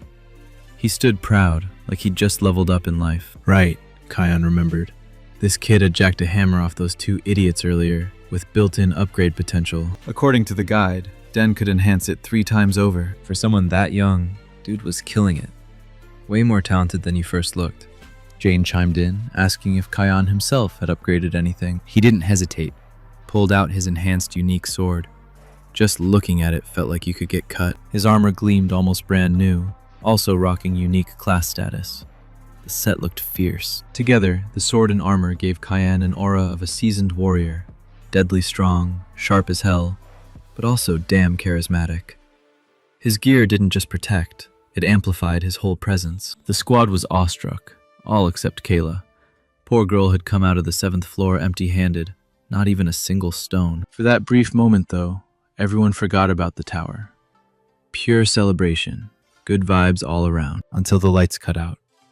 Darkness swallowed the lobby. and with it came the heavy silence of dread. Then a voice, sweet, familiar, and terrifying enough to freeze the blood in their veins. The rabbit appeared, eyes wild, twisted with cruel intent, promising nothing but suffering. Faces shifted, shock, fear, pure hatred. Every emotion boiled at once. The smiling demon announced he had a little show prepared, claiming it was to lighten the mood. Everyone instantly knew this was bad news. Real bad. Kumkum asked if anyone had ever felt envy. That raw, aching envy, staring at someone else's skill and wishing it was yours. The rabbit snapped his fingers. Torches ignited in crimson fire, painting the hall in a bloody glow. But it wasn't just the flames. Something else appeared. No, someone. Kumkum laughed, claiming he'd found a way to make their secret desires reality. And before the players, new figures began to materialize. Another squad showed up. Seriously? Did this mean they'd have to throw down against them too? The cute little psycho, face twisted with madness and laughter that echoed like nails on glass, made it clear this was all just entertainment for him. The system dropped the bomb. Event start. Objective: kill players from other zones, and as a prize, steal the Fallen's ability. Kion had seen it coming after such a long silence from the tower, but even so, rage burned in his chest. He had no way of knowing how these new people would act. If they were sane, they'd avoid a bloodbath, but that chance died fast. The moment one psychopath aimed her weapon without hesitation, it pissed him off. For real? She jumped straight into this without even thinking? Of course, the rival team took it as a declaration of war, weapons flashing into their hands instantly. And yeah, what else could anyone expect? Kion had a killer in his squad. Kill someone, get rewarded? That was her ideal playground. Still, he couldn't help but hope there was a shred of humanity left in her. But Kayla had chosen her path from the start. She was a killer, and she intended to stay one. The leader of the rival group questioned the meaning of that pointed gun, wondering if war had already begun. Kion stood unarmed, hands at his sides, mind torn between resisting and wondering if they were all just slaves to the tower's will. The rabbit, eyes glowing with excitement, announced he would take the players to a stage. A single blink, and the world vanished. Everything, everyone, swallowed into nothingness. Kion opened his eyes in a bed. A room. Whose room was this? The system message struck. Players had 10 seconds to move into another room. Fail, and death would claim them. No time to hesitate. Kion bolted, searching desperately for any door before his heart stopped. But not every room would open. Seconds ticked down. His chest tightened. He had to find somewhere, anywhere, or die. Finally, a door opened, but someone was already inside, and it wasn't coincidence. A man sat waiting, motioning for Kion to sit. Michael, the rival leader, level 25, commander class, calm, collected, and ready. The death warning was a fake, just a trick designed to spark fights between desperate players. In moments like these, with tension suffocating the air, meeting anyone meant a high chance of bloodshed. Yet Michael, cool as ever, offered water. Simple, but classy. He kept his etiquette even here. Strange thing, he even called Kion a leader, despite his low level. How the hell did he sense that? This man wasn't ordinary. From the start, Michael made it clear he wasn't looking to attack. But if Kion's crew wanted war, he wouldn't hold back. Sitting down, Kion countered with the truth. Their squad had no desire to fight either. The rival leader confirmed his stance, saying way too much blood had already been spilled in this cursed place. He had zero desire to keep losing his comrades just to feed the tower's twisted bloodlust. Michael's words hit Kion hard, dragging back memories of his own outlook on the apocalypse. The vow he made to himself and his crew, that he'd never again fall for the tower's manipulations, that he'd lead them all to the very top. The promise that they'd build their own future, free from anyone's control. In that moment, Kion wondered if maybe Michael was just trying to protect his own squad, the same way he was. If their goals aligned, then the commander offered an alliance. Kion agreed, but with every player scattered across different rooms, how could they let everyone know? Michael revealed it was easy. He had telepathy. As long as he was sure Kion's squad wouldn't attack, he'd send the signal and command his people to stand down. Kion was stunned by that level of honesty. Because what if he decided to steal such a busted ability for himself? But there wasn't another way.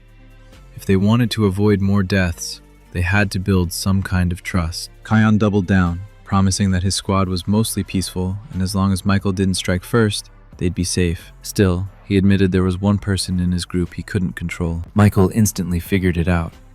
Kayla, the one who had aimed the gun. But Cayenne swore if she became a problem, he'd shut her down himself.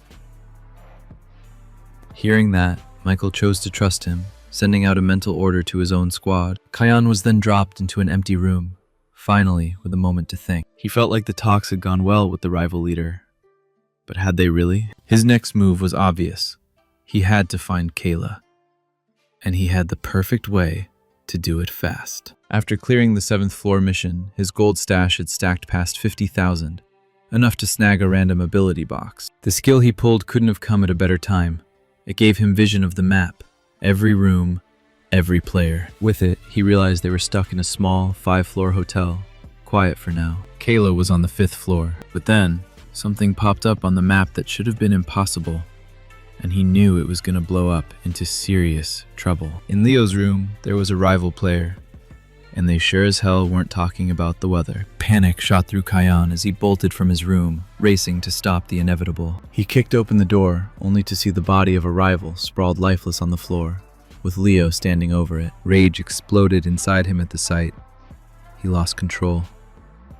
Cayenne grabbed the redhead and tore into him, furious that he had just ignited a war between the squads. Leo had no clue what Cayenne was raging about, stumbling over excuses like his life depended on it.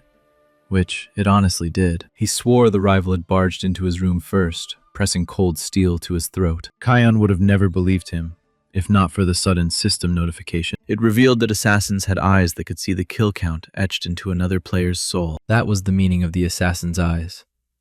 But why the hell did the system drop that bombshell right now? Could it be Kayla had seen Michael's kill counter from the very start? In that instant, it all clicked, and Cayenne finally let Leo go. Kayla had spotted the truth. The enemy commander wasn't who he claimed to be. Cayenne marched straight to the source, ready to face the storm head-on. With no hesitation, he drew his blade, pointing it directly at his so-called ally, at his true enemy, the real killer. Michael shed his mask at last, revealing his true face. His aura screamed bloodlust, admitting that Cayenne's abilities made him crave to slaughter him. He was ready to kill and take what wasn't his, and Cayenne's fury burned hotter than ever. The one thing Cayenne couldn't figure out was why Michael sent his pawns to kill for him instead of taking the rewards himself. Michael's twisted logic was simple. The stronger his army grew, the stronger he became. He was sure Cayenne could never stand against him and his legion alone. And maybe that would have been true. Alone, Cayenne couldn't win, but he wasn't alone. Cayenne stood with his battle partner, Kenzu, against the killer and his army. The clash was inevitable. The commander couldn't even process what he was looking at. A monstrous, combat-ready kangaroo. And honestly, Cayenne wasn't about to argue with that description. The longer Michael studied him, the more intrigued he became, seeing Cayenne as something far beyond ordinary. But Cayenne and Kenzu already had their next moves locked in. First, they needed to wipe out his squad of henchmen. A brutal task, but nothing impossible for this duo. Every trick was on the table. Kenzu lashed out with crushing kicks, even his tail a weapon of pure force. Meanwhile, Cayenne cut through foes with precision, disabling each enemy in his path. Together, they were a storm. Unstoppable, unshakable. A perfect team, forged in chaos. One enemy snapped, unable to stomach the sight of that savage kangaroo, and lunged in blind rage. But Kenzu countered faster, landing a devastating strike that sent the fool crashing into the far wall like a rag doll. Cayenne and his beast stood tall, eyes cold and unshaken, as the commander's army crumbled to ash. Michael trembled, unable to process how the hero had shredded through his lackeys like it was nothing. But the mistake was not finishing them in a single strike. That was his ace in the hole. His slaves rose again, overflowing with twisted strength. They came back swinging, harder and deadlier than before. Even in the hell that was the tower, Cayenne kept his composure, refusing to lose himself. This new battle hit harder than the last, draining every ounce of stamina from the squad, and it showed. How the hell could they fight like this non-stop?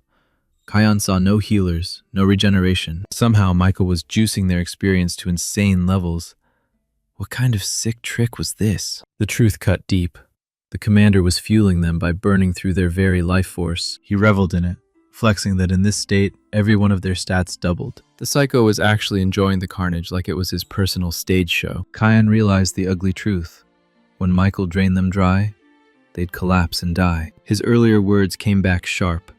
He treated his comrades like disposable trash. To Michael, nothing mattered but his own survival. He twisted the knife deeper, claiming even Kyan wasn't clean if he'd climbed this far drenched in blood. Kyan accepted that his hands were stained, but if there was a chance to save even one life, he'd take that road. Because that's what it meant to still be human, to keep some shred of compassion alive. That was why he didn't want to slaughter them all.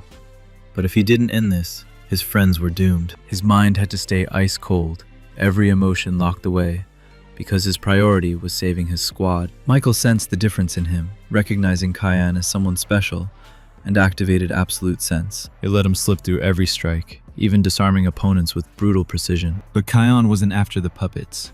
He aimed straight for the puppeteer. And while Michael never saw it coming, Kyan delivered the killing blow. The commander's final breath admitted it. Facing a monster like this, even off the record, was twisted luck. He confessed his allies were nothing but pawns on his board. Maybe in his dying haze he regretted it. Maybe he thought about repentance. But it was too damn late. Kyan and Kenzu stood victorious, absorbing fragments of the fallen enemy's power. The mission in that zone was complete, with most contenders erased from the game. No player had expected the sudden warp back into the lobby. Kyan felt a rush of relief. Once again, his crew made it back alive and intact. But his attention was locked on someone else, more intriguing than the rest of the players. She sat apart as always, distant, untouchable, not sparing a glance at anyone. The hero carried the weight of guilt, apologizing for the way he judged her without knowing the truth. Kayla, true to her style, brushed it off with her usual cold routine, acting like it was never about them. The moment he tried to tease her into admitting otherwise, she flashed steel, and he knew he was pushing his luck. That was his cue to step back. Still, the question burned. Why had she chosen the path of a thief? Maybe her past carved her into this shape. Maybe tragedy shoved her here. Or maybe no one would ever know. The loudspeaker cut through the silence, announcing the mission's end and the approach of the 8th floor trial. Everything moved at breakneck speed. One battle barely closed, and another was already pulling them in. Kyan realized this was only the opening act of something far bigger. His stats ticked upward, boosted by the fight against high-level foes. But the truth stung. He had barely scraped past that victory with everything he had. Without real strength, his promises to protect his friends were just words, empty until he could back them up. The 8th floor was revealed as a qualification arena, a proving ground for the worthy. The squad tightened their resolve, ready to grind harder, sharpen sharper, grow stronger with every trial. Players found themselves in a new lobby, but this time they weren't alone. Gladiators stood among them, warriors radiating menace like they owned the floor. Not all were elite, but some carried an aura that screamed danger. Then something began materializing before them. Everyone tensed, weapons at the ready, bracing for a threat. A chilling screen flickered alive, revealing a silhouette they all recognized. Kumkum. Yes, a rabbit again. But this wasn't the cute trickster they remembered. It introduced itself as a middle manager of the Tower of the End. The name was Kim Kim. Seriously, who the hell came up with these names? The rabbit warned against ignoring him. Obedience and attention were survival here. This arena was the qualification stage, where gladiators gathered and only those who cleared the mission could ascend. Failure, as always, meant the tower's iron law. Death. Phase 1 dropped instantly. Form a squad of 4 and hunt down Jughum mammoths. 8 beasts total, 2 hours on the clock. Fail, and the price was obvious. Death. As always, the moment the rules landed, questions started flying through the players' minds. 36 players filled the hall, meaning 9 parties could form, but only 8 monsters waited. Someone pointed out the math didn't add up, questioning the rabbit's design. Kim Kim acted like the question itself was trash, as if they hadn't realized this wasn't some damn vacation. Maybe they were just ignoring him, but if that was the case, pain was coming for them all. Still, since this was only the first phase, he tossed in a little bonus condition. It was no gift. Killing another player would count the same as slaying a beast. Most froze with terror at the thought, clutching at their lives, but a few twisted smiles showed some were hyped by it. The portal cracked open, players rushing either to dive in or scramble to piece together their squads. Then one guy from the opposite side snagged everyone's attention with a bold announcement. What he asked wasn't just unexpected, it was straight up shocking. The blonde wanted to know if there were any killers here. His name was Parker, and he himself was one. But why hunt for others like him? What game was he playing? Regular players had no clue what killers really were or what their purpose was in the tower, but no one lingered on it too long. Time was bleeding away, and the monster count was way too low for everyone. A squad of armed diehards dashed forward, not caring about the odds, just charging headfirst. Nobody, not even Kayla, seemed willing to team up with Parker. By chance, a party fell into place.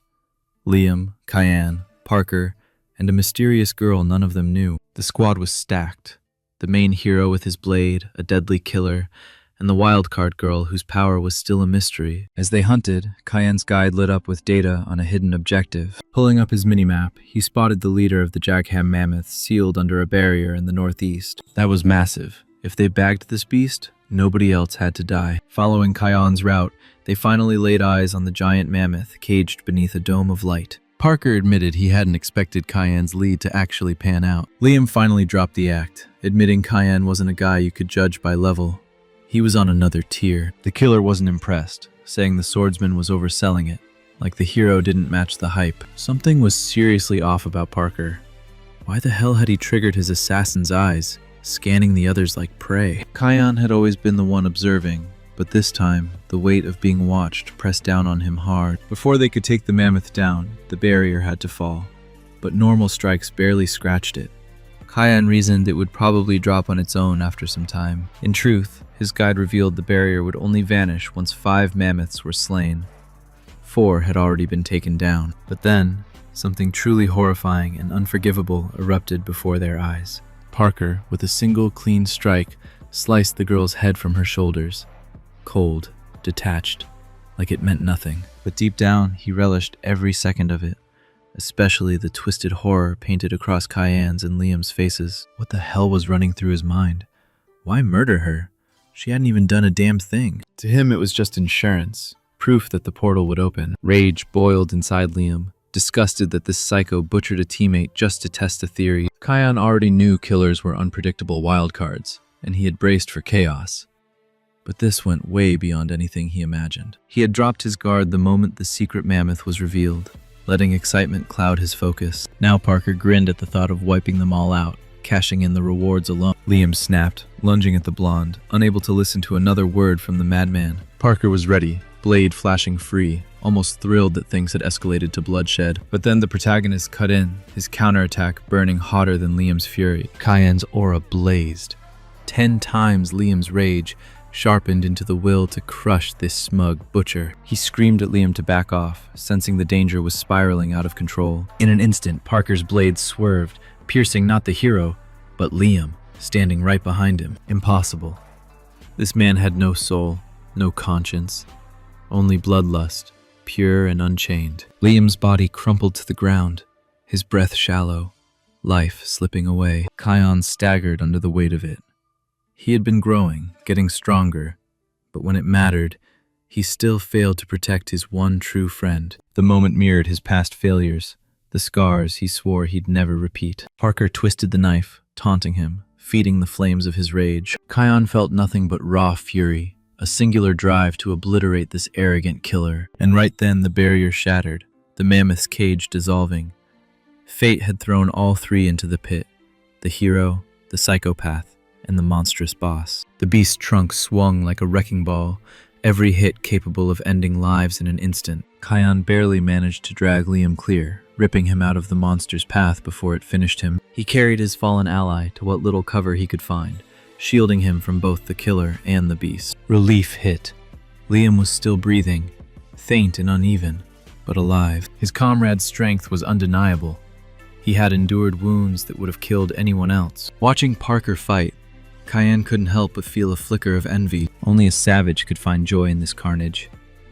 Parker wasn't just unhinged, he was a monster in human skin. His power dwarfed Cayenne's, maybe by too much. But what set him apart was his exclusive skill.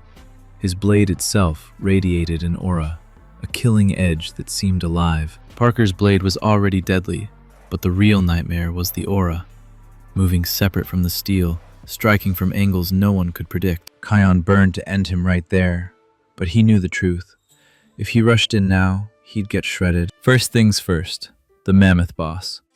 15 minutes left on the clock, no room for mistakes, and in the process, he'd dissect every single move the blonde psycho made. The hero cut down the mammoth, earning not just victory, but a reward that pushed his limits higher. Parker didn't find the killer he sought, but he uncovered something far more intriguing.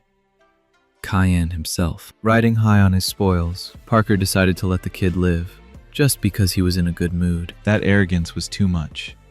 Cayenne couldn't hold it back and demanded to know why Parker had chosen the path of a murderer. The blonde was stunned that a low-level scrub even knew about such a path. Meanwhile, most of the players warped back to the lobby, cheering that they'd survived another run. Liam returned with Cayenne, gratitude heavy in his eyes. Once again, his life had been saved. Yet deep down they knew, if it weren't for that killer's madness, their squad would still be whole. Cayenne couldn't shake the earlier words about Parker's so-called killer's path. With every exchange, Parker's interest in him only grew sharper. Cayenne laid his terms. He'd reveal how he knew about killers, but Parker had to answer every question in return. Parker agreed, but only if Cayenne's info was worth his time. So Cayenne baited the hook, saying his own zone had a killer wielding something unique. A gun. He called her Kayla, the king of killers, though he hid her true identity. She was the only one carrying a firearm. Was that even a real title? Maybe not, but as bait, it was damn good. All that mattered was if Parker swallowed it. And he did. The blonde immediately wanted to know who this so-called king really was, proof he'd taken the hook. Cayenne fired back with his own question. Why did Parker hunt other killers, and what was his true goal? Gripping the cursed blade had been a mistake. Even with the portal healing some wounds, his hand still throbbed. But pain brought answers. On the Day of Blood, every killer's stats would skyrocket, turning the world into a slaughterhouse. Parker already had a rough idea when that day would come. To seize it, he'd need alliances with other bloodthirsty monsters like him. Ever since Kayla marked Cayenne as her prime target, that Day of Blood haunted him constantly. Did she, the same Kayla who sometimes showed glimpses of humanity, harbor bloodlust as savage as Parker's? Now that Cayenne understood the blonde's mission, he couldn't let him slip away. He swore he'd settle it with Parker right here on this floor, no matter the cost, even if it meant going all in. Suddenly, Kim Kim's face flashed across the screen. Kim Kim's eyes locked on Cayenne, checking if he was really the one who uncovered the hidden mammoth. The rabbit announced a new twist. Volunteers would now be accepted for hunting down other players. Of course, first come, first served. The only question was, who'd be the first brave or stupid souls to step up? Kim Kim pointed out that too many players had survived since the last mission, thanks to someone finding that secret mammoth. At least 4 lives were supposed to be lost, but the head count showed way more survivors than expected. Confused players demanded to know how this tied into killing each other. Slowly, the ugly truth set in. Every mission had a minimum kill count. If those 4 didn't die, the next stage wouldn't even unlock. Sure, Kim Kim could have done it himself, but where was the fun in that? He dangled a bloody incentive, special rewards for killing other players, urging them to hunt the easy prey. The rabbit clearly wanted a massacre to thin the herd, but then what was the point of that hidden monster? A cocky player from another team spat out that Kim Kim was just messing around, itching to watch them tear each other apart. Even when others begged him to stop provoking the creature, he ignored them and kept pushing. He mocked that despite all of Kim Kim's past threats, the rabbit had never actually touched them, forgetting what happened with Kayla. The guide had warned Cayenne never to provoke Kim Kim. If you crossed that line, payback was guaranteed. But the idiot didn't stop. Wasn't the rabbit's job just to explain the mission? He never should have opened his mouth. Talking to Kim Kim at all was a fatal mistake. A flash of violence tore through his shoulder, blood spraying everywhere. No one stayed safe after pissing off the tiny manager. Kim Kim made it crystal clear. Ignore him again, and things would get worse. Just because he hid behind a screen didn't mean he couldn't reach them. No one in the tower was untouchable. This was the Apocalypse Tower. Mercy was never part of the deal. Kim Kim gave them one last choice. Either he picked someone to die, or they did it themselves. At that moment, 2 hands rose, Cayenne and Parker. Maybe this was Cayenne's shot to take down true evil. The system triggered a special mission, warping them into an empty arena, standing face to face. If this was to be a duel, then the hero had to end the killer here and now. Parker hadn't planned on killing Cayenne. so the kid stepping up as his opponent caught him completely off guard. Could Kion really handle him? Parker, on the other hand, was itching for entertainment. Kion knew better than to judge enemies by kill counts alone. That statement made Parker wonder how a rookie like him knew about the killer's eyes. But Kion was certain there were countless paths to power in this place, not just the psychotic one. Still, the harsh truth was clear. The psychopath standing before him was stronger than the hero, at least for now. When their blades finally clashed, the force of it shook the air, heavy and raw, like the world itself was holding its breath. Kion could only block, his arms screaming under the pressure, with no opening to strike back. Parker's advantage was overwhelming. Every hit was brutal, every move too damn sharp. The killer's cocky aura made it clear. Kion's earlier words about strength meant nothing against this reality. As Kion staggered from the first exchanges, Parker just stood there, waiting for more fun. To him, the fight was nothing but a game. Deep down, Kion knew what he had wasn't enough. But he wasn't walking in empty. He had an ace hidden up his sleeve. He wasn't alone. Beside him was his loyal partner, his wild little beast, Kensu. Using pure surprise, Kensu slammed in a clean hit, rocking the psycho off balance. Still, the bastard held strong. Of course he did. Who the hell would have expected a kangaroo to come charging out of nowhere? The duel turned real messy for Parker. 2-on-1 wasn't his idea of fun anymore. After Kion's blade cut him, Parker realized he wasn't as untouchable as he thought. He mocked the fairness of summoning a familiar, but wasn't this almighty killer supposed to crush anyone anyway? Numbers didn't matter to him. Even if there were 10 enemies, he'd still dream of slitting every throat. Parker unleashed full power, but Kion had spotted something back during the mammoth hunt. A crack in the killer's armor. His fang aura was monstrous, sure, but it drained mana like a busted tank. Furious after Kensu's strike, Parker went berserk, burning through his energy at max speed. That rage meant his mana pool was about to tank fast. But here was the real nightmare. His attacks were damn near impossible to predict. Kion's saving grace was his absolute sense.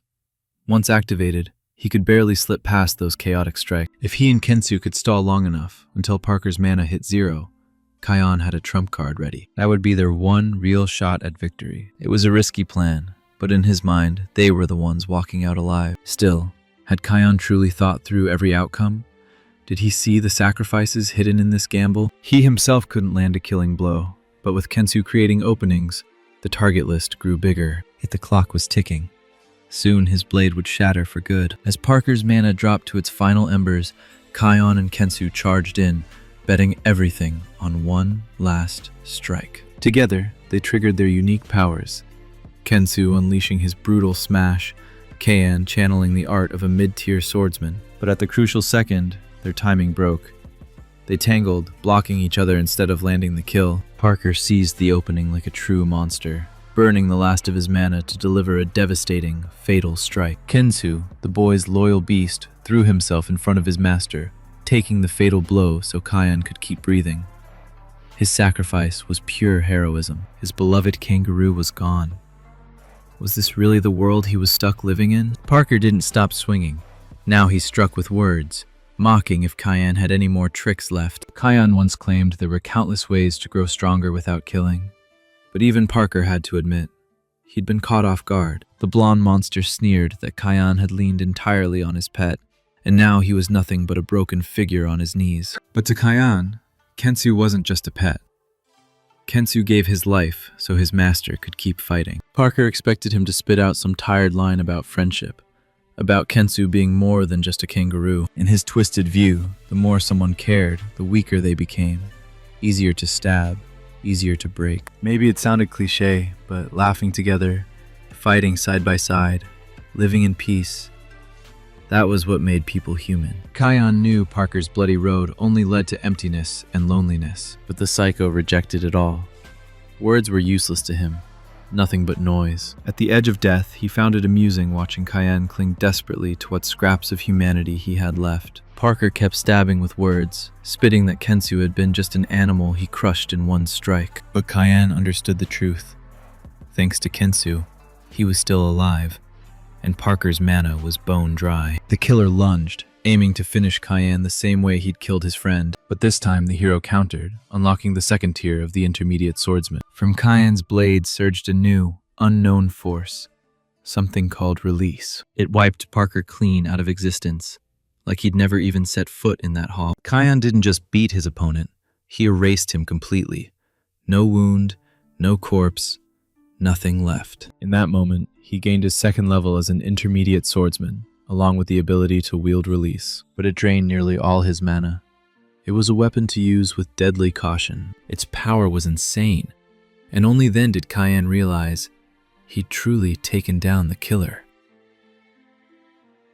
Yet the cost was terrifying. In his heart, he whispered an apology to Kensu and a thank you. Suddenly, a notification appeared. His fallen beast would return in one day. Could Kensu really resurrect? After the battle ended, a screen lit up before Kion, showing Kim Kim's face. The Overseer admitted the finale had been unexpected and praised Kion with a twisted kind of respect. But there was no time to relax. With the killer gone, missions would only grow harder. The assassins were among the tower's strongest elites, but also part of its difficulty scale. Now that one had fallen, the challenges ahead would be merciless. A sharp dissonance hit Kion. Fewer killers meant the climb to the top would only get rougher. If those beasts aren't stopped, it's game over.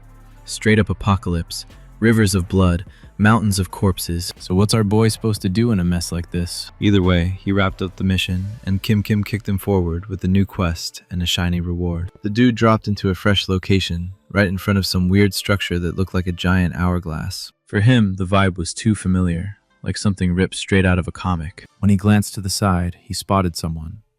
Could this figure actually be the reward? The new mission was simple on paper. Hit a certain level in training before the last grain of sand ran out. But there were zero details. Everything felt foggy and uncertain. And what the hell was this certain level anyway? At least he got lucky for once. No rivals to fight, no bloodshed this time. Kim Kim almost tossed him a random skill box, but for bagging the demon kill achievement, he scored a special reward. Now, staring at this old man, it honestly felt like that box would have been a lot more useful. Kane demanded to know who this geezer was. Turns out the guy was a celestial demon, destined to be Kane's master. It reminded Kane of those martial arts webtoons he'd read, though this felt heavier, more intense. The man looked more like a Shaolin monk than some sky demon. And out of nowhere, while Kane was lost in thought, he got cracked on the head by a plain wooden stick. The tiny old man smacked him for his wicked thoughts. Worse, he could read minds. That was next level crazy. The strike was obvious as hell, but Kane still couldn't dodge it. The demon pegged Kane's level as total trash and lined up another strike. This time, Kane was supposed to block. Kane was convinced last time he just spaced out, and now he'd blow the old man's mind with his skills. He even activated his absolute sense. But even that wasn't enough. The stick smacked him in the exact same spot. The demon admitted Kane had boosted his perception and sensitivity, but his body couldn't keep up. How? His agility was maxed out. But the old man explained it wasn't just about raw speed. Then the demon told him to attack. Kane had a blade, the old man only a stick. What chance could he possibly have? Kane stopped holding back and peeked at his status window. Nothing. The old man had no info at all. Even if he could only use it once, Kane decided to go all out. He fired up the second level of intermediate swordsmanship. On top of that, he unleashed his new ability, release. But the old man wasn't bluffing. He had every right to call himself a celestial demon, because he split Kane's strike clean in two, like Moses parting the sea. With nothing but that damn stick, the old man proved his point. Kane's level was straight up garbage. Weapon or magic techniques didn't crown him the god of warriors. To even touch the knowledge of true martial arts, the first step was stripping away every shred of magical tech in his body. Kane thought the geezer had lost his mind. Magic was survival 101 in the Tower of the End. Without that power, Kane would have been dead 100 missions ago. There was no way he'd just toss it aside. But every mission threw something new at him. And this time, the path forward demanded the exact opposite of everything he'd done before. The sands had already started running, fast as hell. Restarting from scratch felt like suicide. He was already a mid-tier swordsman. Why the hell should he abandon it all just because some ancient demon told him to? The old man could see the battle raging inside him, but made it clear he wouldn't force his hand. The choice was his. Stay stuck where he'd always been, or embrace the teaching and ascend. Most would kill just to hear a single word from this guy. But Kane was on the verge of throwing it all away. Deep down, though, he'd always felt it. Stats and skills alone had limits, so he drove his sword into the ground, a gesture that screamed his decision to become the man's disciple. Dropping to his knees, he surrendered to the path of his new master. Shockingly, even after his skills were stripped away, Cain managed to reclaim all his former levels. From the moment he chose the path of the student, he became stronger, because he conquered himself. Time blurred. Who knew how much had passed? But Cain was dead sure he'd surpass every past version of himself before the last grain of sand dropped. The demon stepped forward and ruffled his hair, acknowledging the kid for outgrowing who he once was. Just as Cain soaked in the praise, the old man cut him down again, reminding him he was still trash tier. Yet deep inside, the demon knew the kid's potential ran way deeper than he first thought. Maybe even qualities that outshined every sect disciple in history. That's when the demon laid it down. From this point forward, they were officially master and student. Respect was mandatory. Only now? Before this, what were they? An errand boy and some cranky old fart? The master revealed the path he'd teach, the art of the sword, refined through the unique technique of a celestial demon, the ultimate swordsmanship across all eras, the shadowless phantom blade. His story began the day the world hailed him as the greatest prodigy in the history of martial arts. Before he even hit 29, he had unified the 7 branches of the Chunma cult and seized the throne of the heavenly Chunma. People already whispered that the greatest Chunma of all ages had arrived. He then dedicated his entire existence to the sword, becoming one with the blade, ascending until he found himself in this very tower. Only when he landed in this place did he realize it was the end of his road. Cain thought he'd been trapped here against his will. Truth was, the old man had cut a deal with the tower. He had a role to play, but he could dip back into his world whenever he damn well pleased. By that logic, didn't that mean everyone here was basically an NPC? Because of the pact, the master couldn't spill any more details. Still, he swore Cain would master a sword art of unseen power, a blade that hunted the soul without leaving a shadow. Cain locked in, promising himself he'd grind until it became reality. The master didn't expect such a chill, stone-faced reaction. Any disciple from a cult would have lost their damn mind with joy. Cain didn't even know a technique like this existed, and time was scarce. Every single second mattered for unlocking a move this unreal. The master laid it down. From now on, Cain had to train relentless and stay ready for anything. He stripped away his old sword skill, but rebuilding his past level wasn't too tough if he walked the same road again. But the shadowless phantom blade? That wasn't just another skill grind. It was slow and fast, calm and deadly, soft yet devastating. Pure insanity to pull off. The master declared that even as a genius of all time, he had honed this one art for his entire life. Cain admitted that ever since starting this path, he only felt weaker and clumsier. That's when the old man wrapped up his meditation and, without warning, called him into a duel. Cain had just confessed he couldn't land a hit, and now he was supposed to spar the monster himself? The kid had barely scraped by against his own clone. What chance did he have against his master? But the hourglass kept bleeding sand, and there was no time for excuses. His hand gripped the hilt. He launched a strike, lightning fast, but the master slid out of the way just as easily. Again and again. Cain kept swinging, only grinding himself down. The old man's movements were so ghost-like, the kid couldn't even track them. And the master finally raised his stick to smack him across the head again. Cain set himself to block it and counter with everything he had. But even after predicting it perfectly, he still got cracked on the skull. Why couldn't he stop it? The old man reminded him that blind instinct could never surpass true sword mastery. Maybe before it worked, with lucky dodges and last-second shifts, but against him, such instincts could be tricked and shattered with ease. Cain's mind spun out. The sand was running low, thoughts piling up in his head like a storm. Was this technique even worth chasing? What if time simply ran out before he got it? Reading the kid's thoughts, the master pushed him to feel the texture itself. A new world cracked open before Cain's eyes. A parallel realm blazing bright. Nothing like the ordinary one he knew. The master slipped into serenity, fusing with that realm, guiding Cain to sense the texture woven through both matter and spirit. Everything that exists, or doesn't, carried its own unique texture. If Cain could lock onto it, he'd hold the power to slice through anything. That's when it clicked. The sword that stalks the soul without shadow. The shadowless phantom blade. A weapon sharp enough to shred even the immaterial. Calm, yet overwhelming. Gentle, yet unbreakable. And finally, the hero tapped into it. He felt the texture. This time, the master struck first. But Cain didn't just see a stick coming at him. and in his own grip wasn't some store-bought blade anymore. Kane lashed back with his counter. That sinister staff split in half. The kid had cut straight through it. He felt the texture, cut into the intangible. Pride flickered in the master's eyes. His student had broken through, and awe burned in Kane's gaze, seeing with his own eyes the true blade that hunted the soul without shadow. He had walked the path toward forging the sword's way, but not every soul got to glimpse its essence. The master revealed the secret. The shadow-hunting sword wasn't about what you filled it with, but what you emptied away. True mastery only came at the edge, when everything unnecessary was stripped bare. Kane admitted he could never have reached that level on his own, always chasing quick gains, hungering for flashier tricks. It was like how no fancy haircut could ever outshine the raw gleam of a bald head. Wrong time for that thought. He'd forgotten about the master's telepathy. Dropping to his knees, he thanked the master once more, swearing to etch these teachings into his soul and climb to the tower's peak. Raising his head, he saw no master, only a folded set of clothes before him. Kane froze, then heard the heavenly Chunma explain that a disciple of his shouldn't be walking around like a beggar. As a final vow, he promised they would meet again, somewhere along the path to the tower's end of the world. With that, Kane's mission was marked complete, and his body was warped into another place. But it wasn't the familiar lobby, nor the gladiator's waiting hall.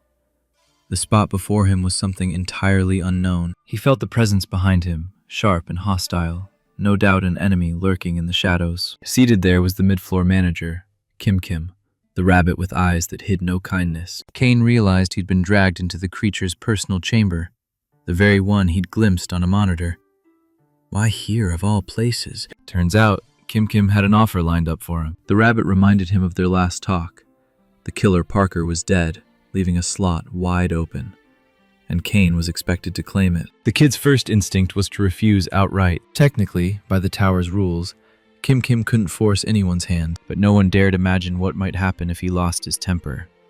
Defying him wasn't just reckless, it was suicide. So the rules said no coercion, but intimidation? Threats? That was his playground. If Kane accepted, everything he'd built so far would collapse into ashes, leaving only brute force as his path forward. And at his current level, he couldn't even fathom the true essence of Kim's power. Trapped in a dead end, he wrestled with the question, what path was the right one now? But he still had his guidebook, his hidden cheat sheet. That was where he turned for answers. It said once the gladiator mission wrapped up, he'd be tossed back to the start of the 8th floor trial, the Beast Tamer's domain. The tower never stopped pulling tricks, but how did that tie into this moment? Simple. Once he reset to that point, Parker would still be alive. With that knowledge, Kane chose to accept Kim's cursed offer. He stepped onto the very path he once despised.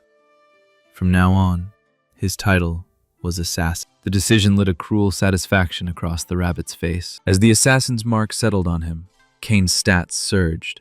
Strength, speed, endurance, every metric skyrocketed. Then the system whispered that his blade skill had fused with a blade aura, yet his master had stripped that away. Suddenly, the system glitched, breaking in ways it never had before. Instead, it granted him an alternate weapon and new skills. Energy rampaged inside him, twisting and reshaping his core like molten steel in a forge. When the teleport hit, he landed back in the gladiator waiting hall, greeted warmly by his brother-in-arms Liam. But the shift in Kane's vibe was impossible to miss. Liam spotted it instantly. Even the changes in his appearance drew comments. He now wore the fresh attire gifted by his master. Thankfully, not a copy of the heavenly Chungma's own robes. It wasn't just stylish. The outfit carried enchantments, repairing itself every time it was damaged. Yet in the massive hall, there were only a handful of survivors. Was this truly all that remained? And then, as if summoned by the tension, a screen flared to life.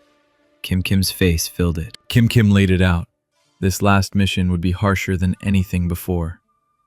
Nobody knew how many would crawl out alive this time. With a snap of his fingers, he cursed them to suffer in agony until the bitter end. Out of nowhere, monsters materialized, lion-shaped, but way darker, dripping with malice. The arena filled with roaring crowds, hungry for death and blood, like some twisted throwback to Rome's gladiator pits. The task was simple on paper.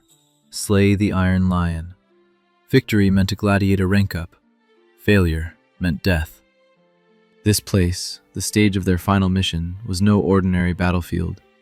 It was known as the Gladiator's Graveyard. It didn't sound impossible, except each iron lion radiated an aura as heavy as that mammoth they'd barely taken down 4-on-1. One gladiator, Simon, stood ready to die here, blade in hand, pride carved across his face. He lunged to strike one of the beasts, already accepting his death, but a sudden blow from behind snuffed him out instantly. The crowd had come for gladiator blood, not monster corpses, and the twist sent shockwaves through them. Standing there, gun in hand, was Kane, staring at his own weapon like he couldn't believe it either. But the shock faded fast, replaced with pure exhilaration. The rush was unlike anything he'd ever felt. True joy in killing. This was Kane's real face, the assassin fully awakened. With the mission cleared in gladiator mode, Kane was supposed to return to the lobby. But, just as expected, the system glitched, yanking him straight back to the start of the 8th floor mission. He found himself in the Beast Tamer waiting hall. Time itself rewound. A quick status check confirmed it. Every assassin buff was gone. Parker's revival had reclaimed the killer's seat, and everything snapped back into place. Yet the weapon still sat in Kane's inventory, useless without sniper skills to back it up. Then he remembered. Defeating Michael should have let him inherit part of the man's abilities. Sure enough, he unlocked entry-level telepathy, able to send thoughts to up to 5 allies. He immediately reached out to Liam, dropping a mental warning about Parker. After all, Liam would be facing the gladiator trial with the mammoth solo this time. Maybe Kane exaggerated the danger a bit, but the warning gave Liam the edge he needed to survive. The hero braced himself and summoned Kenzu. Even knowing the creature would come back, his heart still pounded with nerves. The little kangaroo appeared without delay, bounding before his master. The reunion hit hard, a burst of raw joy. Kenzu, though, looked confused at why his human was so emotional. Then a man approached, face painted with unnatural kindness, claiming he couldn't understand how the beast was still alive. From the jump, he marked Kenzu as prey, his two-headed Doberman Kelv already itching to tear into him. A glowing screen lit up before the players, Kim's face plastered across it, announcing the start of the 8th floor mission. The hero barely cared to listen, but the moment that man cast his gaze at Kenzu, it lit a fire in his chest. The rules were clear. Win the duel of familiars and level up as a beast tamer, or lose and get tossed into the next mission. The rabbit clarified. Failures could still advance if they survived, since too few players remained for stricter rule. The duel began, and the tension hit like static in the air, sharp and unshakable. His opponent stepped forward, the brunette with the two-headed monster, Kelv. Shock rippled through him when Kenzu morphed from a tiny critter into a full-blown battle kangaroo. The transformation hit like a thunderclap, making it clear this beast was way tougher than expected. The rival snapped his command, unleashing Kelve straight at Kenzu. The beast was colossal, its jagged fangs gleaming, frothing with rage and thirst for blood. Yet the hero and Kenzu moved as one, dodging the strike with fluid precision. Kelv's strength and speed were savage, its unpredictability doubled by the chaos of 2 snarling heads. But cracks started showing, not in the monster, but in its tamer. With the right bond, a beast could rival a warrior in raw might. But when all focus went into the pet, the master's own combat power stayed embarrassingly weak. And that left a leash in the beast itself, forced to protect a fragile human behind it. This explained why tamers were rare, but none had ever bonded like Kane and Kenzu. This was more than a clash of monsters. It was a trial of masters. Souls on the line. The opponent couldn't fathom how a beast tamer fought with a blade like a pro. He snapped out the kill order, desperate to end it fast. But when Kelvy lunged, Kane and Kenzu split apart, forcing the beast into confusion. 2 heads, but 1 body. Its speed was brutal, but tricking 2 brains into missteps was easier than it looked. As Kelv's fury boiled over, the time came to strike back. Kane had once attacked without rhythm, out of sync with Kenzu, but now he felt the connection spark alive. The kangaroo's strike and his sword carved the battlefield into a flawless line of death. Through this mission, he gained the Phantom Blade, a weapon that cut without shadow. From this point, boy and beast would no longer be just partners. They'd be legends in the making. Together, they crushed the duel, mission cleared, returning to the lobby where their allies awaited. Seeing the others again, he thought nothing could shake him now. But Liam blindsided him, asking straight up about the assassins. Those who survived updated their ranks, lifting the hero's spirits just a bit. Liam admitted they lived only thanks to Kane's telepathy. The others sulked, annoyed he had tested it only on the swordsman. Off to the side, Kayla stood alone, surprisingly grim. Not everyone had made it back. Missions were only getting deadlier. The assassin question lingered, spreading unease among the survivors. Kane had to spin the truth into something that would shut down more questions. Thinking it through, he realized how dangerous Parker really was. Even Kayla didn't know what he knew. With the 9th floor mission looming, he crafted his answer. He declared that assassins were the ones pulling strings, twisting the tower's difficulty itself. The loudspeakers blared. 1 hour until the 9th floor transport. Time to train. Everyone dove into practice, sharpening their skills for survival. Kane, too, mastering the shadowless soul-hunting blade, demanded no slacking. During training, Kayla approached him, insisting on a private talk.